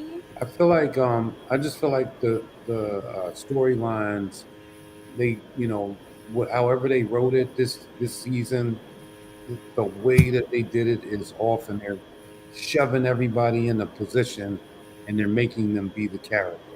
And so organically, folks aren't being shown organically, and they're taking these moments to sort of slot them down in that in the storyline and saying, okay, here go you're this person, here go you're that person, here go your lover boy. This is the girl that we want to do this. This is your whack job. This is your sex monster. This. You know what I mean? So, yeah, I think they sex monster. they messing the whole format up. And to be honest, like I talked to other people, and they're mad because they're like, we don't like what they're doing for this season. Like, you have to understand, when I watched Houston season, I thought it was great. When I watched my season, I was pissed off because I was looking for this Houston vibe. Yeah. And so they changed the format when it came over to us, and then they sort of did the same thing to Miami, and they're deviating instead of just getting back to, you know, what made the show work, which I thought, you know, the Houston vibes was more organic and not, you know, contrived scenarios. It just feels like y'all cast is being held captive against y'all will. Oh my God. not blink twice. Right. Oh wow. Sierra says that she was not allowed to self-eliminate. Sierra. Welcome to my world, Sierra. We weren't gonna let you go, Sierra. That's why. You were hilarious. We didn't want you to go. Moving forward. Sorry. Okay. Anything else you guys want to say about Muffin and Quentin and Lee? How messy. We ain't even do nothing. We ain't even say nothing. Okay. I got nothing on that. Nothing on Muffin. Nothing on Muffin. All right. There's actually a song though. I would. Well, no. Sierra came in just in time. All right. So next scene we have Sierra and her BFFs, Delton and Olivia. They meet with Marie and Herbert. Marie is pretty much ready for marriage. He like, I see her as being fun, but at the end of the day, like I see her. You know what I'm saying? Herbert is pretty much just ready to have fun. Yeah, like he not really ready to love. He just ready to have fun. And, but he want to have fun. He want to just do it on the way to marriage, but he definitely wants to have fun. Marie is husband material and Herbert is just here for fun. Pretty much that's what Sierra friends get from the date. What did you guys get from that date? Well, what I got. Go ahead, Pio. No, you go. I'm going to keep it very short and brief and let you have it. Shout out to Sierra for playing along. Good job. I just felt like, it just seems like they told her, we're going to send these two dudes over and you sit down and you talk to them, and then they showed up and she's like, oh, wasn't expecting y'all, but all right, let's run it. That's kind of the vibe I got. Well, I'm gonna speak on like what you said on Sabrina about like Marie, like he's ready for love and some people enjoy him. It felt like he was on that what we call it, that cleanup tour. It felt like he kind of dimmed things down and it got real like job interview politically correct answering so it can sound good. Just like, oh yeah, that's a good answer, but is that really you? I didn't feel it was authentic the way he was speaking, and I thought it was good that Sierra recognized that yes, Herbie and her have sexual chemistry or connection, but that's not really what she wants to do to move forward. So, that's it for me. We on mute? Okay. I just got it real quick. I think I said it last week. Sierra sees through the BS, real quick. And I feel like she figured it out weeks ago. And at this point, just kind of having fun with it.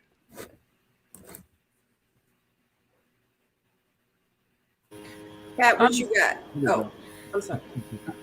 It's hard for me to speak on their connection because, like you guys know, like I'm not on the dates with them. Sierra and I actually never had a group date together. So I really, just watching it, I'm just seeing what you guys are seeing. So I really have like no background knowledge on the connections. I will say, just in conversation with Marie, he's always very intentional with his conversations. Herbert might be more surface level. So I definitely see where it could be a toss-up for her because maybe she might be feeling Herbert more physically and probably feeling Marie extremely mentally, possibly physically too. I'm not quite sure. But I see how they're both giving her something different. And depending on what she's looking for in that moment is what she'll gravitate towards. I can definitely say that. But I will say, watching the show back, it's interesting to watch it because the guys, they act so different with all of us. So I'm just like, oh, okay, I see why they get along so well. I didn't really get that side of him. So it's interesting. I'm actually, watching it for the first time with you guys as well. I'm going to say, first of all, thank you, Sierra, for bringing the short hair pixie back because I love it. I absolutely love it. Okay. You are a vibe. And I think that's what I like the most. And I've been saying it since day one that no matter the situation, no matter the day, she's always kept good energy. Mm-hmm. So I can see why they kept you on the show despite your person is not here. As far as like, this is why I keep saying that it's a waste of time because where I feel like Herbert should be resting a lot of his energy in is Sierra, because from what they talk about each individually, they line up. And it's like, you're still not giving her anything. Mm-hmm. You don't even bring nothing to this date for her. And that's why I said, I look at that whole gift giving thing as more competition with Q than it is for actually winning somebody over or whatever. Because if that's the case, you should be bringing Sierra something. Marie has been very good at answering questions no matter who it is. Mm-hmm. And I'm not going to say he's not deep and he doesn't get deep with people. And that's probably why he's able to answer questions with a lot of people because he's actually listening to them when they speak or whatnot. But they don't align to me. Like they don't match up past anything as far as a friendship. So it's just another time of just the show is wasting our time because they're not matching anybody. And the people who are supposedly supposed to match up, they're looking elsewhere. Or they're doing other things. I don't know what a whole bunch of people is in this for, but that's why I don't feel like nobody's actually being intentional with anything because you're not, what are y'all main things that you're looking for? What is your deal breakers? What is your number one priorities? What's your needs, your goals in life? And if those people line up, then you should give those people a fair shot. And I feel like a lot of y'all are just wasting each other's time by not actually doing that and taking advantage of this process. Ooh, I hear what you're saying. I will say for the ladies, honestly, we've had the conversation as well. And I'm going to keep going back to that men are supposed to pursue. And I'm not trying to put all the blame on the men. However, this is a phenomenal group of women, whether I like them or I don't. They all have great personalities. These girls are beautiful Black women, like honestly. And one thing that we all agreed on was that we're not going to pursue these men. So if you're not seeing connection, I hate to say it, it's the men. If they're not giving it, we're not going to give it back. So it's really hard for me to blame Sierra, Lee, Janelle, anybody on what you guys are seeing because we're used to being pursued. But it's not a bunch of like women who have trouble finding people to talk to. You know what I mean? But if you're not going to talk to us the way we need to be talked to, if you're not going to not even cater, if you're not going to pursue us the way we need to be pursued, then the energy you're going to see from us is going to be like, blah. You know what I mean? And I think that's what you guys are seeing. If the guys aren't coming with it, we're not giving it back. For what? I could do better on Hinge or Tinder. Like, and that's what I'm saying. I agree with you. I'm not blaming the women. I don't blame Sierra in this moment. It's like, Herbert, you're saying you want these things, and this woman is saying that she wants these same things. Well, where's your action towards her? But you're putting it elsewhere to people that don't want the same thing, not on the same timeline that you're on. What is the problem? Like, so to me, when I start seeing that, I'm like, the problem is not the people that you're choosing. It's probably you. I feel like the women choose and the men pursue, right? So if the women aren't choosing, because there's a way that, and I'm not saying, choose your pimp or nothing like that. I'm talking about when I say choose, I mean, you have to give the men some sort of incentive, like, a little bit of look, like, yeah, I'm looking at you type of thing. And if a man gets that from a woman, then obviously, if he's interested, he should follow up on that and he should pursue that. But a man comes walking in the room with a bunch of ladies and they just looking him up and down, like, show us what you got. It's like, well, I need to know where are you at too? I need to build off of those blocks. So it doesn't seem like there's a lot of women choosing, the men. So the men they don't feel the tug on the line. And so they don't know how to get in there and pursue that. Now there are a couple. Now, Theo. Oh, Stacy, come on. There are two people that I see, that came together organically, and that's Aries and what's his face? I forget the name. Right. There's Aries is gently letting him know I'm interested, and he's like, "Oh, you gave me that energy? Cool. I'm gonna come after it." Right. And you start seeing that. But I don't know that and it could be production, who knows? But from a viewership standpoint, what I'm seeing is a whole bunch of men that don't know what the hell's going on with the ladies. And the ladies are like, we want you to pursue us. And they're like, well, I didn't even know you like me.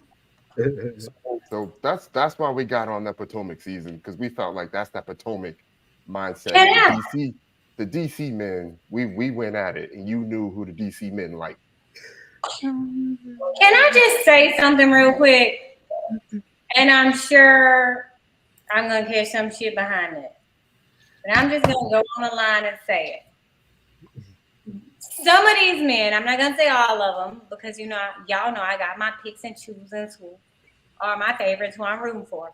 But let's say the majority, I ain't even gonna say some, the majority of them are giving, I've never had this much attention in my life, and now I'm gassed up, and now I'm acting like I'm the prize amongst these prized women.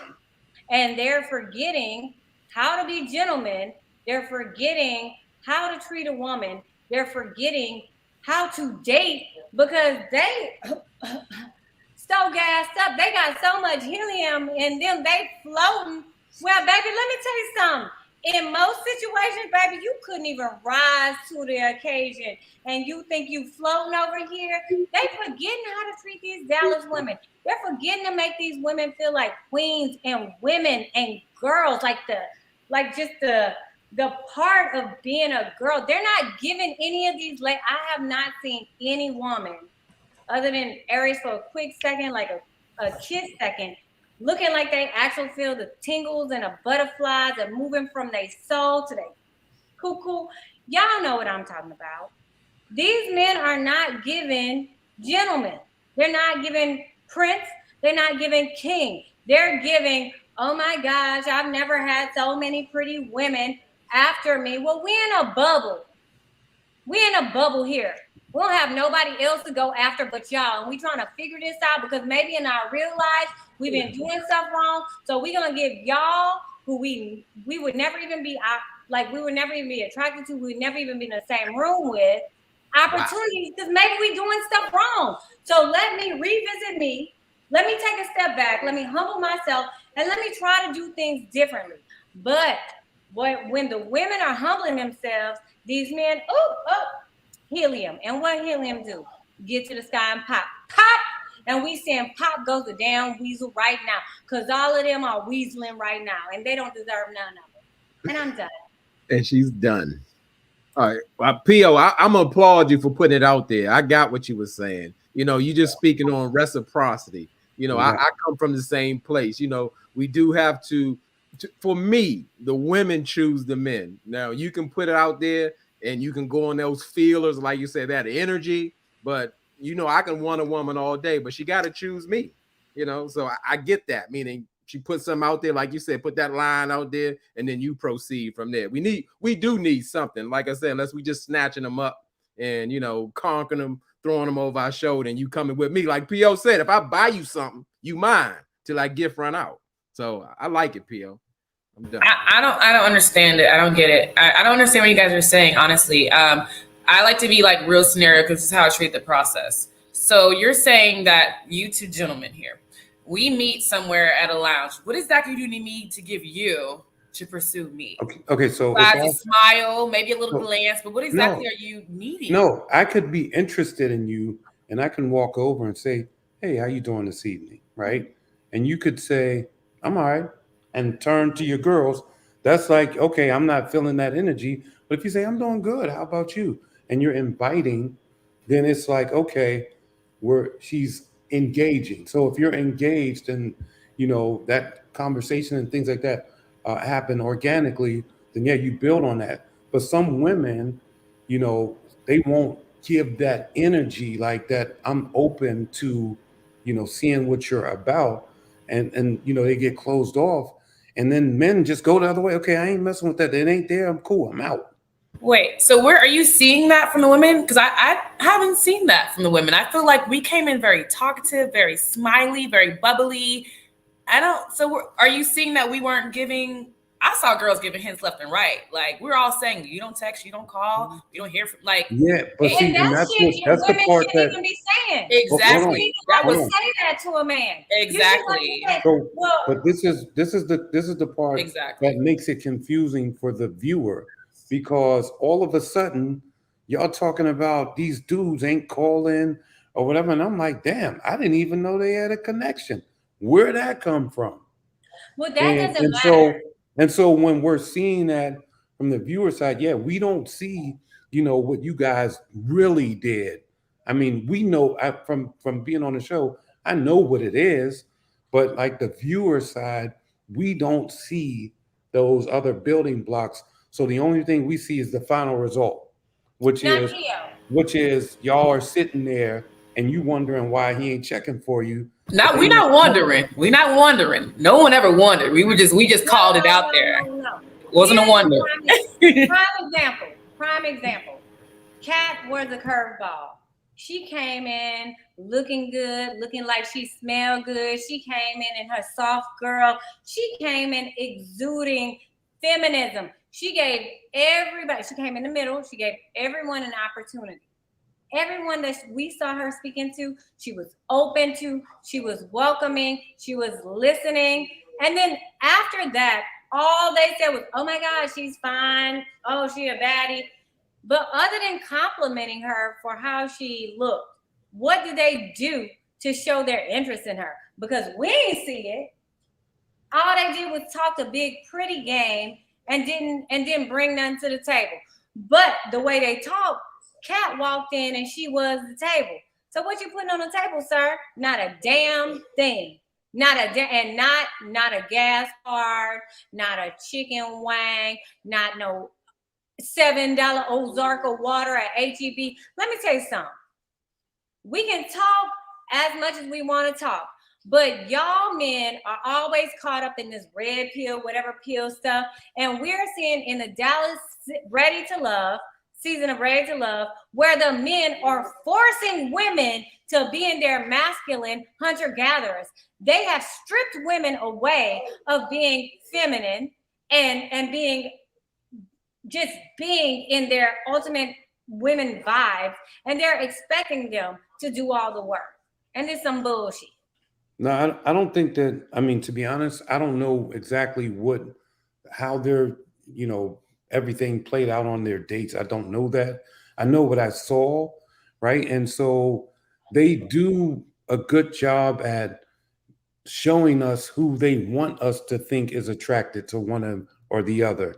And then they show who really has a connection behind the scenes, and they create this sort of space where we as the viewers are wondering how this happened.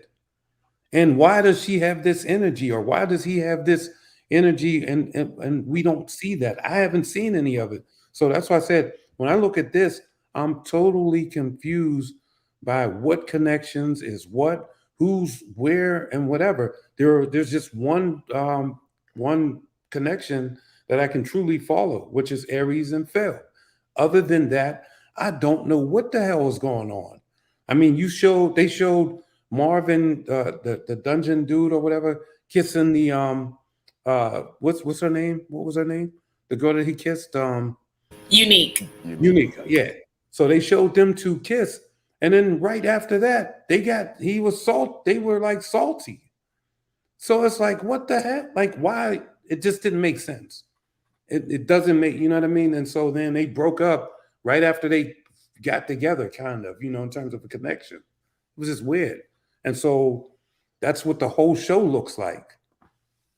You know what? I can attest to that. And I've always said, I feel like the show would be so much better if everyone was stuck in a house together. Because the problem is there's so many conversations and text messages that go unseen. We don't know what happened after that kiss. Maybe they had a conversation and realized they weren't compatible. I don't even know. You know what I mean? And I feel like, I don't know. I feel like we need to be stuck in a house a lot longer. Because you'll notice from the mansion mixture, you start to really understand what's going on. You get to see the dynamic of everyone. But this is like, it's so off and on. Have a date, bye, see you in a week or two. And secondly, a lot of times, like, we were campaigning for dates with each other that we weren't able to get. I feel like you guys all saw, like, Chris and I had an amazing first date. Like, that would have been my top connection if I would have had time to continue to date him. I've seen Chris like 3 times in the show. You know what I mean? Like, it's wild. So it's a lot to do with, editing, production. It's in not fairness, only that, though. we never get dates with the people we request. It's almost like all the people in Sabrina, Ty, PO, they can tell you the same. Like, this is something we've talked about. Like, the people we were actually like interested in, we didn't go on dates with them. And if we did go on dates with them, it was a group date, and they originally weren't with us. They just spun the block on us in the group date, but it wasn't like a one-on-one with them, which is, I think, needs to be reworked. The reason why they do that is because if they gave you the dates that you wanted, then they wouldn't be able to slot you as the character that you were chosen for when you sat down and met with the producers from the first day. So there's that. But I think that's an interesting curveball. Let us actually make our own date with who we want to date. That would be such a surprise. That would be, because some of these dates, both of us are showing up to someone. For example, now y'all know, I hate to go back to this feet bull, but I showed up at Pilates, but because I'm the fitness girl, people assume that I do Pilates. That was my first time in life showing up. And then David's there. We were both surprised. We're like, oh, Pilates, the athletes are doing Pilates. Okay. So it's like, because in my brain, I had a whole date of what I wanted. I wanted to go, can I tell y'all, and maybe each one of us, while we have our chat here, each one of us can tell us what was our ideal date on the show that we didn't get to let happen. So I wanted to go, this is Houston. So y'all know I'm from the Bayou. I wanted to go on 4-wheelers. I wanted to go mud riding, grimy. I wanted to see how this dude react to mud, to dirt, to bugs. Like, I need a man that can take a bite from a damn bee. Like, let me see how you react. And it didn't happen. It just didn't happen on any of the seasons. So I wanted that. I wanted us to go grimy, get dirty, get muddy, get wet. And when you wet and muddy, it's kind of sexy. I might have gave somebody a kiss that episode. They ain't even let me do that. Dang. You know you wasn't kissing nobody on no episode. Next slide, please. Next. Let me be wet and muddy, and you done took some little bug bites for me, some mosquito bites for me. Baby, let me tell you something. I might have slid you a little bottom lip. She want to get thugged out in the bayou, P.O. Oh. Right. Don't associate me with no kind of thug, baby. One thing about me, baby, don't put no thug next to my name. Okay, let me take it back. Let me take it back. She wanted to get muddy in the bayou. Okay, I got it. Muddy, wet, all that good stuff. Muddy with my connection wasn't there. But if he would have been there, we could have been wet, muddy, sloppy, dirty, and I would have gave him a little bit of this bottom lip. What they need to do is just have a whole nother batch of men at the ready. So if you're afraid to approach and you get turned off by her response, or you need some reason, to keep it going and let a woman know you actually like her, or you showing up to the set underwhelmed, having attitudes all at the brunch and stuff, then you need to go home. I like that. Yeah. I like that. I think the problem is, though, they don't get enough men to apply for the show because men aren't on their own watching it. And so they have to go grab men and, pull them in. So there's that. Yeah. Yeah. Your season really frustrated me, especially after going through it. Your season really frustrated me. I felt like the men wasted a lot of time. Well, you mean my season? Waiting for the women to show them something. And the women is like, he need to show me something. And the men's like, she need to show me something. And you right, Ty. It's week 7. Paul, with the exception of you and maybe some others, which their names are not coming to my memory. So I guess they're not memorable. The men, like I remember being here commenting on the men on your season. I was like, they all genuine. Like everybody, we got a whole cast of damsels in distress. Wait.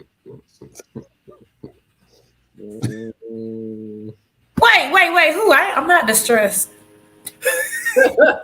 I'm really happy with my life. Not you, sis. I'm talking about PO season because the men were Dallas many.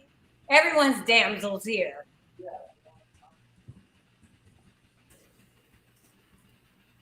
Yeah. Well, I'll say this. There was probably about 5 to 6 men who were intentional from my season. I don't know, what you guys saw, but there were about 5 or 6 men who, whose lives were turned upside down by the show. So there's that. And that's good. That's more than 50%.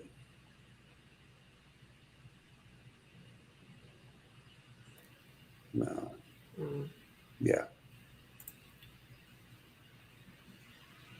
We ready? Let's do it. So Jessica and her BFFs, I think you say her name, Nyla and Tony, meet with Marie and Chris. Marie shows up with a gift and an apology. Chris tries to explain his wife's qualities, but pretty much he's like, well, she beautiful though. I think she attractive though. And Tony like, but that is not really saying anything about her qualities. So he feels that she could have definitely reached out more. And, she definitely, has a strong personality. He is looking for a more softer side with Jessica. Marie says that he likes the strong side of Jessica. I actually prefer it. I love it. I love it. Yeah, that's what I like. That's what I want. Here I go. And here go my gift and my apology. Her friends like Marie better and felt that Chris did not dive in deep. Unseen. Well, I on this scene, I sure hope this was production heavy because Chris failed big time on this one from what I saw. Because I go on what I see. I don't know too much about production. He was he was asked a specific question, and he was talking about anything but having anything to do with wifey qualities. She's beautiful, she's sexy, she's cute, all that good stuff. And I like how her friends called him out and said, like, you know what, we talking about wifey. Then he started to talk about what she didn't have. So I mean, I was really confused by the situation. Like I said, hopefully that was production that did that to make Chris look confused and bewildered. You know, and again, with Marie, I just think like he's on that apology tour, so he's really just playing it safe and giving you those answers, because you can tell he's it seems like he can pretty much talk to anybody or cater to what somebody's saying. So go ahead, P.O., get it. I think you ready. Yes, sir. So just to double up on what J-Dub said, I feel like Chris definitely fumbled the rock. You know, when he's having this conversation, you know, a couple of things as a man. I mean, when you look at a woman and she's hardened or whatever, or you feel like she has a rougher exterior, and you're saying you're looking for the for her to show you her softer side. As a man, it is your responsibility to bring that out in a woman, right? Women don't just be like, here's a softer side of me. You know, you have to engage in them in a way that makes them vulnerable like that. And I think, you know, when you say stuff like that and you're talking, basically you're saying that you don't have, or you're admitting that you didn't have the, you know, whatever it took to bring that out. No fault of his. I mean, you know, you don't know this girl like that. So, you know, but it is what it is. But like I said, the way that he was kind of, you know, fumbling with the questions and answers sort of thing, I don't know. You know, like J-Dub said, if production, you know, cut it up like that to make it look that way, or whatever. But as seen, he failed. Now Morier, on the other hand, I think showed up to. I don't know. I'm not going to say he was not being genuine, but at the same time, I think he was. You know, there's a technique that, you know, that we call the Oreo, right? You know, you take what's bad and then you go in the middle and make it good. And I think that, you know, he was giving her the old Oreo, where he took what Chris said that was negative about her and turned it into something good to gain favor. You know, for me, that comes off to me as manipulation. You taking the whole scene, and you're manipulating, you know, what somebody else said to gain favor with others. But I didn't see that to be. I don't think that I was seeing his genuine side in this particular scene. And that's it. Now listen, y'all know I'm a football girl. Oh, you not finished, P.O.? Go ahead. No. I'm done. I'm ready for it. I'll go after you, Stacey. Well, I hate the way y'all are misusing the term fumbling, because none of these guys are fumbling. A fumble is like, oh, I meant to connect on a throw and I accidentally dropped it. Something happened and I dropped it, but I didn't mean to. These men are throwing it out of bounds. They're throwing it out of bounds. They're not trying to connect at all. It's a dead play.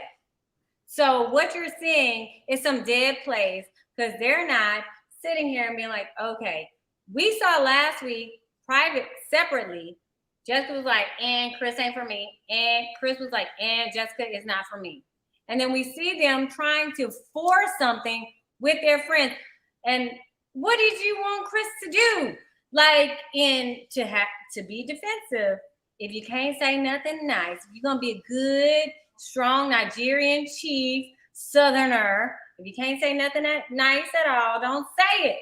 He wasn't saying nothing unless he can find something nice to say. And Lord Jesus, he was trying to find some stuff to say.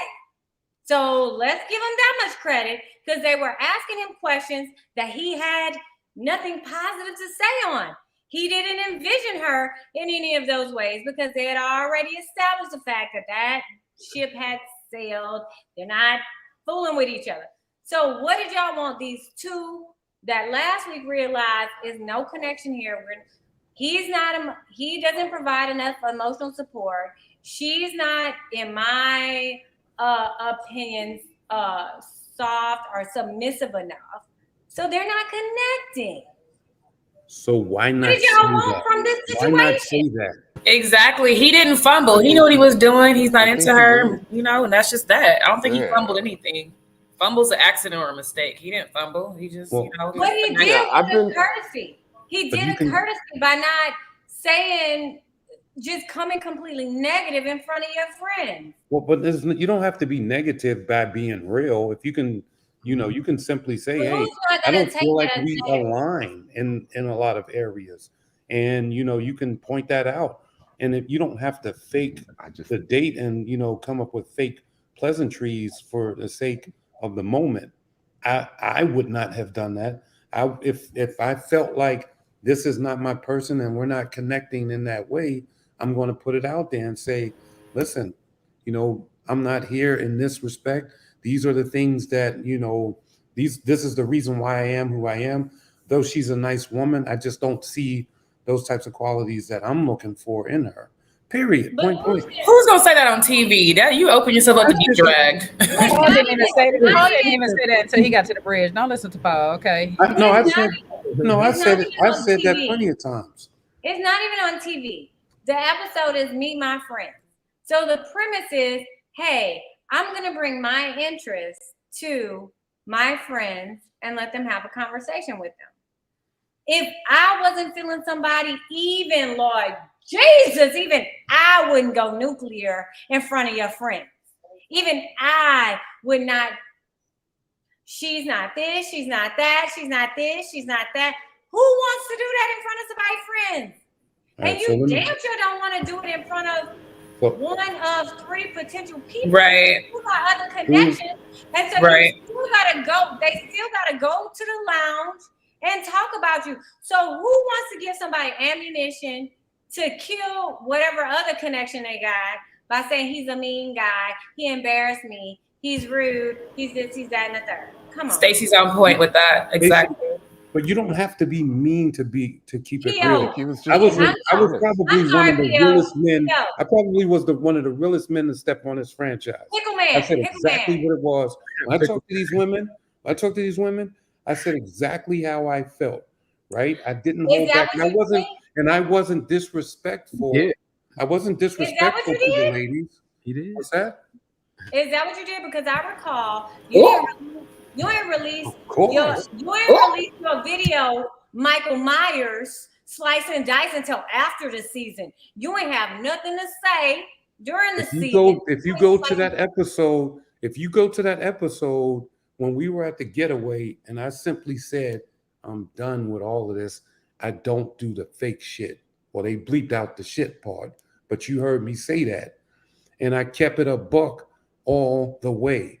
Everybody knew that. When I was on a date with Precious, I kept it a buck.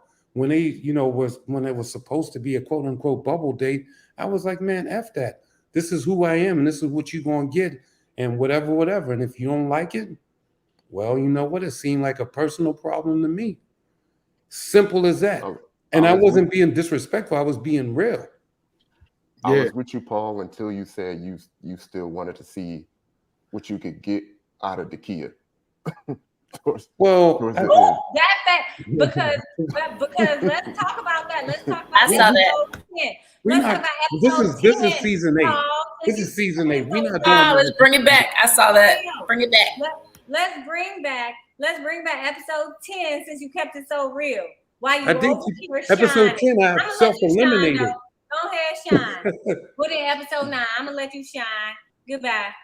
So I've been watching it, a little bit more, and from my experience, I can tell you that it's not easy telling someone that you like someone else a little bit more, right?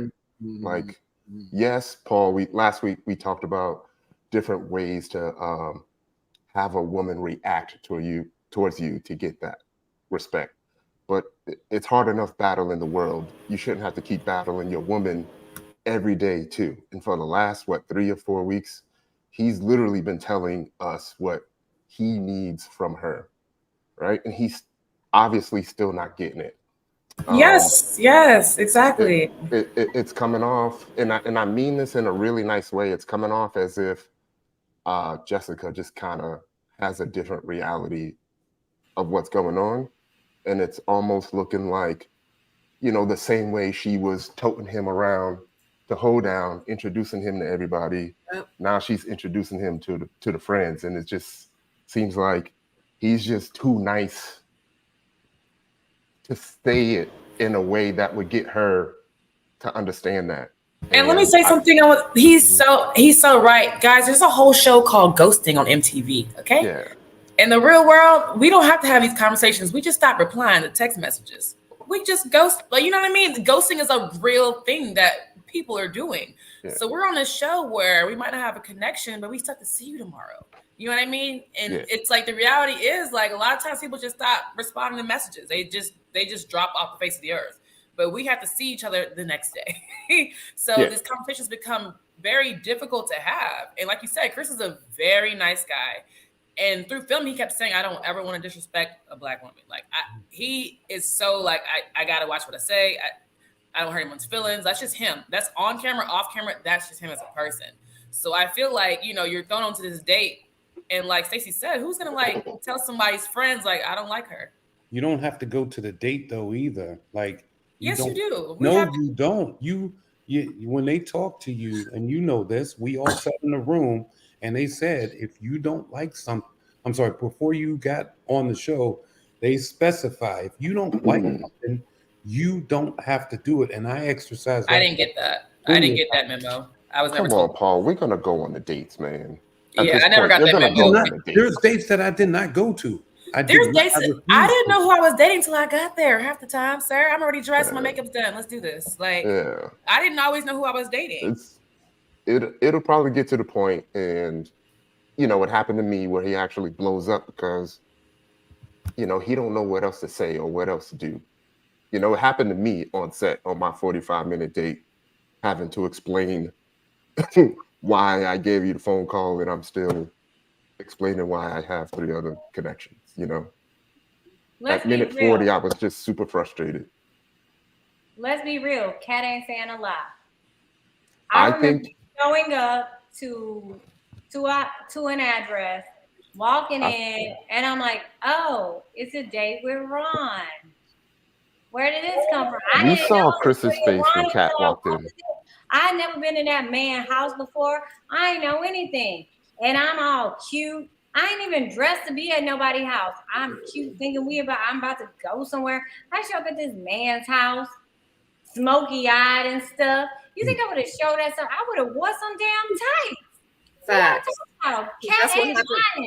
That's what happened with me, and I talk about it all the time. Me and what's his name? Sean. You and Sean, that was a great date, by the way. Like I was going to get Korean food. I'm saying the whole time, me and Ty had this connection with Korean food, and I pop up and it's Sean. I was like, why is he here?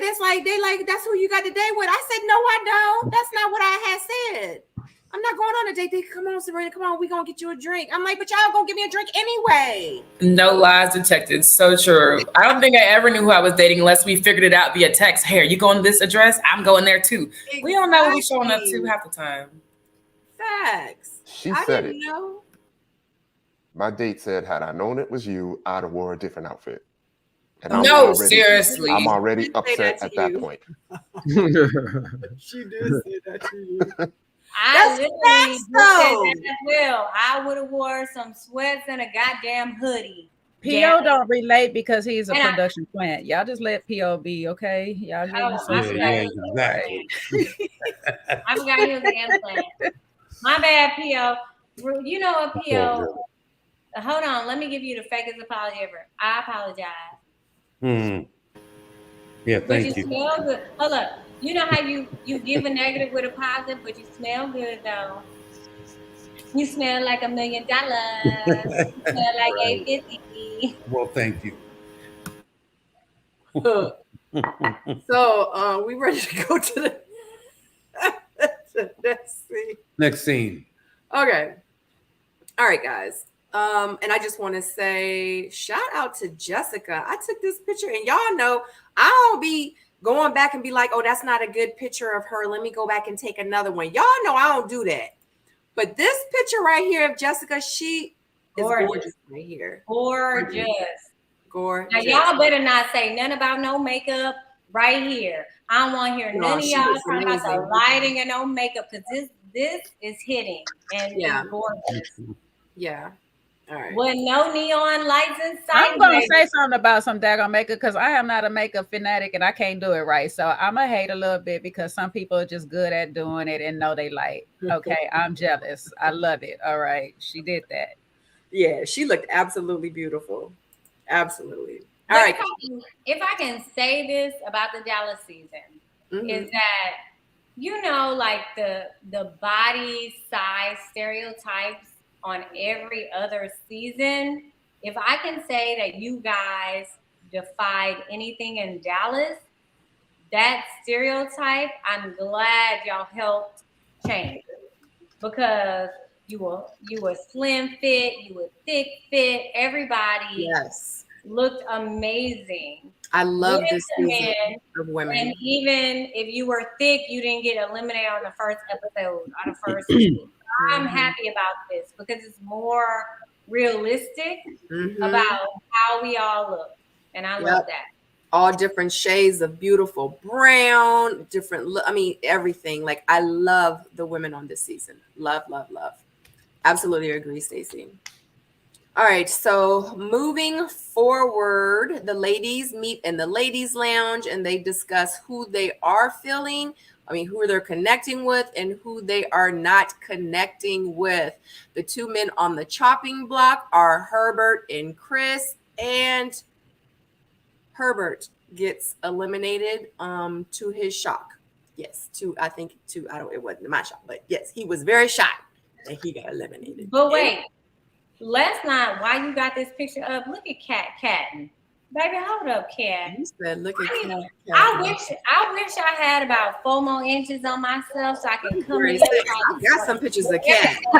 Everything would be a moo-moo on me, but I swear, if I could come to your closet, if I had like about 4 more inches in my knees, baby, let me tell you something. I'll tell you, give me all your hand-me-downs. Oh, Stacey, I love you. I said, Kat gonna be on the show with her. I said, Kat is gonna be catting tonight. So I made sure I had a lot of pictures of Kat. There's that full glass of wine. That's like a laughing joke with me and Aries.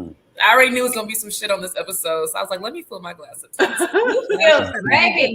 Baby, you made your communion. All right, so y'all know I'm the little Catholic one on the panel.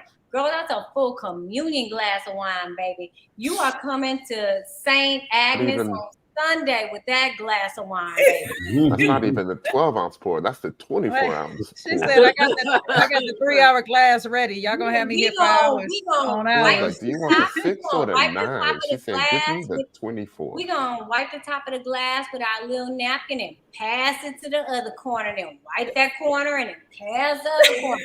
Baby, let me tell you, you got all the first 5 pews with that glass of wine. It was a running joke. They were like, damn, Kat. I'm like, I know y'all about to just do the most. I need to just self-medicate for this. It's been a long week, y'all. So we still got a whole last scene to talk about.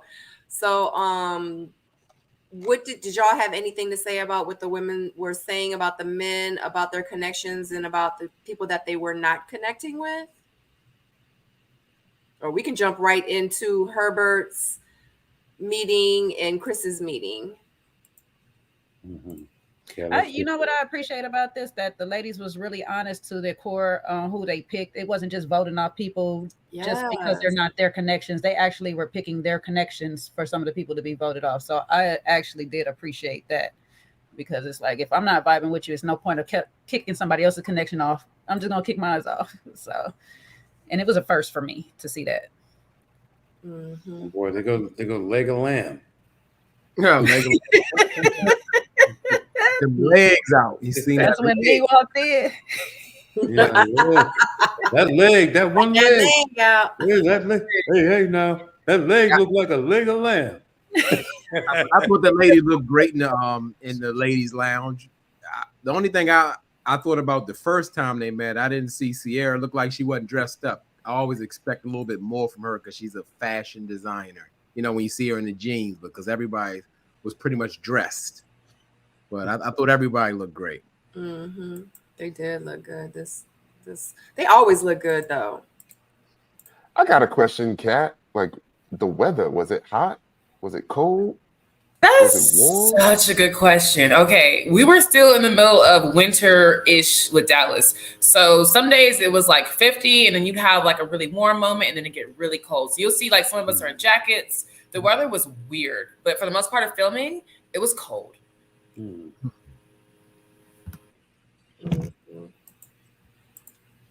So did y'all think that Herbert would be the one to get eliminated, or did y'all like you just didn't know? Honey, I thought this was me and Herbert's first solo date. I was like, yay, finally get to like have a date with Herbert. And it got to the point where they weren't telling us because they said that you guys all text so much. We don't want you guys hitting each other off anymore. So I really thought I was having like a solo date with Herbert. I had no idea it was elimination until it was like literally the second before it was time to start filming. I ain't gonna lie. I for sure thought Marie was going this week. Yeah. Yeah, Ty, you said that last week. You were like, Marie's out. Marie's out. He has no one left. But you know, production has a way of, you know, putting people in proxy for other people. Not You know, production, Paul. yeah. Production made unfortunately this time production made Herbert pay for Maurier's sins. And yeah. So Kat, okay. In the lounge, because you know, like we see an edited version. So in the lounge, in your opinion, which man had the most negative critiques? The go homes. The go home. So I feel like I think from the friend dates with Herbert, like hindsight 2020 at the time, I was like, why is Herbert going home? But I think the general consensus was that he was like a ladies' man. And I think that's what everyone's like friend kind of picked up. I thought Marie was gonna go home, not anything negative, but I thought everyone kind of had friends on Marie. So, and like Marie was no one's like super top. Maybe just because I can't remember at the time. So I really didn't. I thought Mario was going to go home. I really didn't. I thought Herbert would stick around for us to figure out, like, are you being a playboy or are you really looking to love? Because we all liked him. We just weren't sure about him. But when it came to Mario, it was just like, yeah, he's really sweet. He's really sweet. But no one had like a romantic like connection with him. So I was shocked that Herbert went home. And when I sent him home, everyone was like, who went home? Who went home? My phone was going off. I was like, Herbert. They're like, what? So it was a shocker to all of us as well. And you could tell, like, when I'm doing it, I'm just like, are we really doing this? Like, are y'all sure, production? Are you guys sure that's what we're going to do right now? So it was a shock for real, for everyone. So you had used the words, and I'm not shooting you because I know you're the messenger. So when I say duck, just get low. So duck. But the words that was used as that the women felt that he was unauthentic. Is that like how they really felt in there? I think what we really felt was the communication issue. And I wish they would have showed the date that we had Lee, myself, and Herbert and his ex, because she was saying the biggest issue she had with him was she felt like he wasn't a great communicator as far as like texting, calling, things of that nature. And all the women were like, yeah, we kind of feel that from him too. So I would definitely say we never thought he was unauthentic. We just felt like his communication wasn't to the level that the ladies needed it to be to find love. Okay. So, Kat, if Herbert, with your insight at this point in the show, with Herbert not being a communicator, what the hell was he doing? How was he keeping any connections alive that you may have heard of at this point? I think for me speaking, when you're in front of Herbert, his attention's great. He's really good at conversating. He's really good at he's a whole vibe in person. The problem is not Herbert in person. The problem is when you go home. do you hear from Herbert? Is Herbert good morning texting you? Is Herbert checking in on you? Is Herbert having these long conversations? I can't speak for everyone else, but for me, in his presence, he was like, yeah, cat, yeah, like giving you the eye, all that. But it's like, when we're done, I don't really talk to you that much. So I think that was the issue that for me I was having. And if I can remember at the time, a lot of women were having an issue with him too. Just the consistency was off. So some people in the chat want to know, at what point did you realize it was Herbert? Like, did you know before the conversation with him or during the conversation with him and you got a little whisper? Like, at what point did you realize it was him so you can tailor your conversation? I want to say we arrived, we had like a whole situation with the venue for starters. So I knew I was going on a date with Herbert. I was told that much. So I think I was there like an hour and a half prior to us filming. We went to one venue. There was an issue with it being signed off or whatever. We switched to another venue. So this is like an hour span. I'm still thinking I'm going on a solo date with Herbert. I believe I walked into the restaurant and sat down, and I want to say about 15 minutes before he arrived, they were like, oh, by the way, it's elimination. So gather your words. I was like, oh. So the whole day I'm thinking I'm going to have a solo date with this man, and about 15 minutes prior to us actually beginning the filming, I'm told that he's going home. And I'm just like, what? Oh Lord, and y'all, and you just said that y'all had just had a good date, right? I did have I had a group date with him. It wasn't like extremely recent, but I had that one group date with him, Janelle, and Q. It was kind of in the beginning, so yeah. Oh, okay. So I'm sure like when you guys showed up, he was like, oh, I haven't seen you in a while. Something's off. Could you tell from his demeanor that he felt like something was off? I think that anyone that has a date on the day of the lounge or close to the lounge knows that it's a possibility that they're going home. A lot of people, I'm not one of them, were definitely communicating from the lounge what was going on with the men and vice versa. But I'm pretty sure the guys always knew we were having a lounge. So they already knew that whatever followed was either you're at the bottom, you're either going to go home or you're not. So for the most part, they have an idea. They're just not sure if they're staying or if they're going, but they know they're at the bottom. So this is my last question, and I'm going to give control to everybody else to get their questions in. Who are the friend groups in the lounge at this point? At this point, who left? The girlfriends. Who's like, who are you vibing with right now? I feel like at this point in the lounge, I'm still discovering. I honestly, you guys, this whole season, I'm the last to know everything. Like you'll see my face. I'm always shocked. I'm just like, what? Like the Kira and Janelle feud. I was like, what's happening? Like I really didn't know a lot of things that were going on because I was communicating more with the guys. A lot of my friendships with the women happened towards the very end and post filming. Lee and I, Aries, we all got really close. I would say the last episode, and then from there.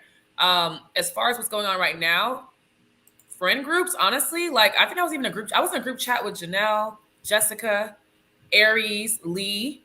I think everyone that's left this time were friends, honestly. Everyone at this time was friends. Sierra, Jessica, Janelle, Lee, myself, Aries. That's everyone that's left, right? We were all really cool. There was like no issues there. So that was the friend group. The other group was already eliminated. The Kira, Unique, Tequila. I'm friends with everyone, but the way they divided things before I came, that was a division. So real quick, Kat, April Gaines wants to know, are you and Janelle cool now? Good one. You're okay, you're mute now. Go ahead. Me personally, I don't have a direct issue with Janelle. I feel like there was never anything for us to really argue about. I don't appreciate how she's done a couple of things post-filming. But I'm the type of person, like, I address something and it's just done for me. I'm not a grudge holder. I'm just too busy with real life to feed into the drama and the BS.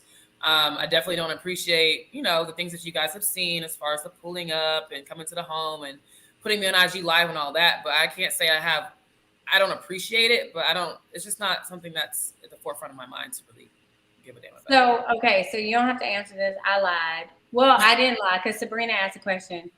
So, what provoked that between the Janelle and you pull up? What are you able to share? Like, what provocated that? I can, because it's really it's so simple that it's actually mind-boggling to a lot of people. We always call Janelle a firecracker all through the season. She's a firecracker, she says she's a firecracker, a little sassy firecracker. So there's always been like little remarks here and there, but never anything that was that deep for us to like have beef. We didn't have beef throughout the whole season. The issue that arose basically was, I believe the episode that I came on, they zoomed in on her face, kind of looking like, who is this girl? Editing, whatever. So from there, people on social media, Twitter, were like, oh, Janelle's envious of Kat, Janelle's this, Janelle's that, Janelle's that. So I think that Janelle, she like made a tweet, was like, oh no, we all welcome Kat with, open arms, yada, yada, yada, yada. And I tweeted back to her, I'm like, no, that's not really what happened.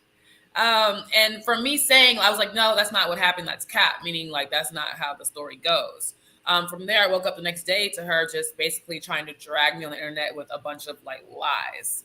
At that point, I'm just like, background on me, like I don't fight. I've never fought people. Like I got so much going on in my life. I'm never going to fight anybody at this big age. Right. Because wow. It was never my intention. It's not even part of my vocabulary. It's not part of who I am as a person. I've never put my hands on somebody before in my entire life, So I think with that, I was basically trying to let her know. I was like, I responded to her on the internet, which is not even how I move.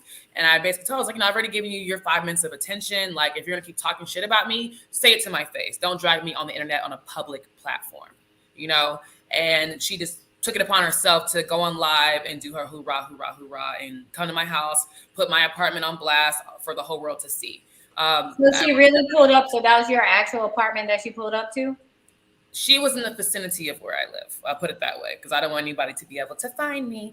She was in the vicinity of where I am. And for me, it was never my intention. It was never big enough for me to ever put my hands on you for anything. I'm not going to put my hands on another female over a reality show where we are beefing about a tweet, But, moving forward, I don't have any ill will to her. I don't hate her. I don't like what she did, but it is what it is. You know what I mean?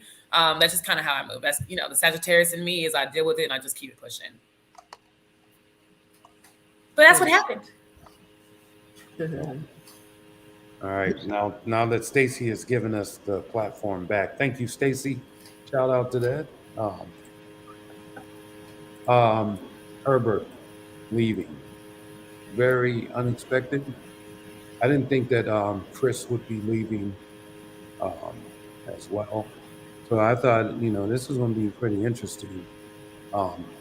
And the way that the energy shifted, I was like, oh, they about to send Chris home. Because they built that, that sort of thing up. And then, when you said, you're not ready to love, I was like, oh, okay. And he was shocked. I was shocked. You probably was shocked. The world was shocked. I mean, it is what it is. But yeah, I thought it would be more for sure. The end. Okay, Kat. So we know who left, all that. So we have Marie telling us he joined us one day, and Aries joined us as well. What was the reunion experience like for you? Y'all say what's up to my son. Hey, son. He's not my man. He's my son. No worries. Don't think y'all getting a little peek of my boo. Yeah, that's my boo-boo. They birthed him. So, yeah. As far as reunion is concerned, I feel like I have to come back and talk to you guys about that because we're so far away and anything I say will ruin the show for you, I feel. My experience, I had a blast. Well, let me preface it with this before, just to give you like what we heard. So we heard it was super intense. That's what we heard. We heard it was like a whole lot. a whole lot. So I'm not sure if that's what you got from it. So I was just curious as to like your take of it. It's a great reunion. I feel like they covered a lot of bases. Me personally, I had a blast. That's all I can say. I had fun. I enjoyed meeting like the castmates I didn't have a chance to film with. Like I met Habibi, love Habibi. Y'all know public opinion, whatever. Met Habibi. I got to meet Taquilla, Leanne. Like for me, it was just like a family reunion. Like, oh my God, guys, I miss you guys so much. You know, of course there's this drama, you know, but I had a great time. But I'm always having a good time. I'm always laughing. I'm always giggling. Like no matter what tension's going on around me, I'm here to have a good time. So I'm sure everyone's experience is different. As we get closer to it, I can talk more about it. But Kat had a blast. So when you made it to the end, where did they film the bridge at? Who made it to the end? You. Well, I'm so glad. Nice try. Nice I'm so try, glad Paul. you know your pivot, Cat. Thank you, boo. But hey, while you're here, let's deflect. I'm gonna deflect for you. So while we're here, like your credentials were questioned in some of the beef that we saw on the internet. Why don't you tell us like what you do, what you got going on right now? For sure. I'm a registered nurse of 6 years. My background is emergency medicine. I've been an ER nurse. I work in pre-op, post-op. I've done psych. I've done a lot of psych nursing. I've done it all. I've been a nurse for 6 years. Prior to that, I have another degree. I have another degree in environmental science and policy. I've worked with the Florida Department of Health, EPA, all kinds of things of that nature. I have a cosmetology license. Babe, I do it all. I own and operate my own med spa in Arizona. Like that's, everybody knows that. Yeah, you know, whatever you see your ops say is just hate, in all honesty. And everything that I'm saying, my credentials are online. I'm a nurse. I mean, you can look up my license number, period.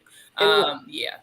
And one more thing, not to interrupt you, don't give them too much because you will be on the missing link very, very soon talking about all your amazing jobs and everything else. So you guys need to tune into that coming soon. Yes. Yay. Well, I love it because like, you know what? It's not like, so like in my story, my journey, you know, like I had problems having kids. All of my kids, all three of them are technically miscarriages, you know, and they made it.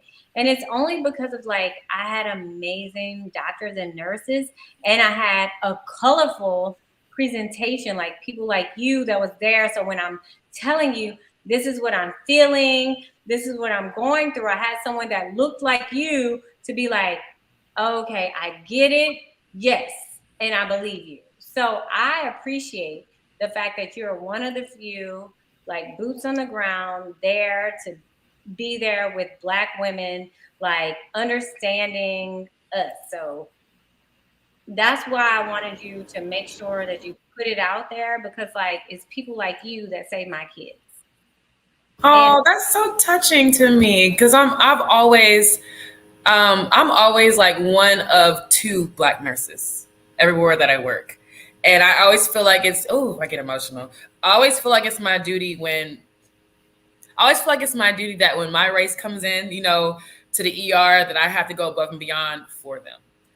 You guys already know sickle cell is a disease that attacks Black people, and people do like, they don't understand that that's a very painful thing. And you'll have nurses out there like, oh, they're fine. So I really feel like it's my duty to cater to like the minorities, you know, being one of 2 in a hospital of 80, 90, 100 nurses. So that's really touching to me. And that I don't cry a lot, but you got me, girl. Well, I just thank you for being like one of the few, because like it's hard for when people come for people like you, and like me, I've been there, and I'm grateful for someone like you. You know what I mean? Whether we come from the same culture or not, you know, Black people, we have so many different cultures. We're just here in it. And like, it's, Sabrina, how many times have you had a Black RN here? In all these seasons, how many times have we seen it? I was about to say, I don't think never. So we are so grateful for people like you because you've done the work. You went the long haul. It's not easy. And literally, when you said you're one of two, sometimes like and like when I had to go to ER, you are one of one, and I'm looking for a face. Like everybody in the chat know, we're looking for someone we can identify with, who we can say, listen, this is real, and this is how I feel. And so we're so happy to have you, like in all of the BS that you've been through, in love and life, ready to love drama, life drama, all of that. Outside of this, we are so grateful that you have chosen your profession and that you are helping one of us. I appreciate that, Stacey, and I feel like I'll be honest to tell you guys, like what you guys saw on Instagram is completely outside of my character, but I just felt so personally attacked that I lashed out, and I just felt so disrespected, so disregarded, and it was just it pissed me off. And from there, I see a lot of people saying, oh, she's leading with like her accomplishments, what she has. It's like she came directly from my character and everything I've ever worked so hard to get. And the word, like the things that she was saying about me and calling me, I was just like, you don't know how hard I worked to get here. And it's just like, how dare you come for me over something that's so minute? You would think I talked about your mom or your kids, or I put hands on someone in your family. Like, this is over a tweet. And I lashed out because it's just like, you just, it really pissed me off. And I regret giving that energy because it's just not me. It would definitely take me out of character, and I definitely learned a lot from that. But y'all, when people are just talking about you on something that's so public, you feel like you have to stand up for yourself. You know what I mean? If that would have been a conversation like at a bar or a restaurant, it would have been easy to walk away from. But when you're coming from me on such a big platform, you feel like you have to defend yourself. You know what I mean? Hindsight 2020, I would have just ignored her as I am continuing to do now. But I just want you guys to know that's a moment for me that I'm not necessarily proud of, but I feel like it had to be done at the same time. If that makes any sense. In all honesty, Kat, we never saw you like from me, from what I saw. I never saw you leading with like your accomplishments and your achievements. And I'll just say this too, because like a lot of people try to downplay like nurses or physicians in the cosmetic field. But I mean, we've just seen like Jackie O pass away. Like we've seen all these instances of cosmetic issues gone wrong. And that's even important. So I just feel like we can't diminish like our presence in these spaces. And you're literally one of the few. And so I'm glad you were here to like speak on that and highlight that, because I've never heard you speak on that level to like what you do and who you are. And I'm happy that you had that opportunity. Oh, thank you, Stacey. All right, guys, I think we're going to go ahead and try to wrap this up. Thank you so much, Stacey. That was beautiful. Thank you so much, Kat, for opening up to us. I can't wait to sit and have you in front of me and sit and talk about all these amazing things. And this is just a brief summary. So we're going to dig deep into it when you come on the missing link, because I'm so excited to like hear your story. And Stacey, I think you were saying nurses as in like women nurses, because I know Anthony is a nurse. Not sure exactly what kind of nurse, but I know women nurses. I think you're the first one that I can remember. But anyway, well, just in fairness, I think in fairness, and to give him his flowers too, we had Anthony here. I believe he's an anesthesiologist, which is also amazing in itself.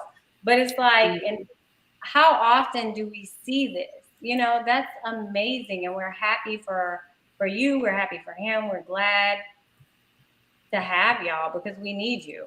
Absolutely. Yep. He is a nurse practitioner. That's right. But either way, yeah, shout out to you guys, because we love Anthony over here too. All right, guys. So we're going to go ahead and wrap this up. I'm so glad that we are under the 3-hour mark. I know that we could keep going and going and going. This was such an amazing live tonight. Thank you so much. Thank you, Kat, for joining us. Thank you to my panelists. Thank you to everyone in the chat. Y'all were amazing in the chat. Yes, a lot of people enjoyed this panel. So I want you guys to go around the room, introduce yourselves, let them know where they can find you on socials, and if you're working on any projects. What's up, everybody? Tyrone E. Wilson. You can catch me at Ty Wilson 21 everywhere. Always a pleasure being on the panel. Kat, welcome to the family. It was wonderful having you. By my count, I think we're at 4 men and 6 women, so it's going to be interesting. And I am working on a few projects. The one that I'm doing this week is how I met my biological father in my family. So it's the segue to crushing the daddy issues segment that we're going to do pretty soon. Other than that, see y'all either at the next panel, or if y'all come to DC on the 9th, I'll see y'all. That's all I got. All right, Jay. I'm just waiting for my invite to Ty's panel, you know what I'm saying? But that's another story. Oh, yeah. In a few weeks. He only likes to invite the guys, Jay. I know, but I don't have daddy issues, so that's the problem. I got great daddy experiences. We like to crash and stuff, but we're never invited. I know. I sneaks in. Come through. Anyways. We're going to talk. We're talking generational wealth this Wednesday. Y'all all welcome. So you're going to keep me out by talking about money I don't have. Okay. So no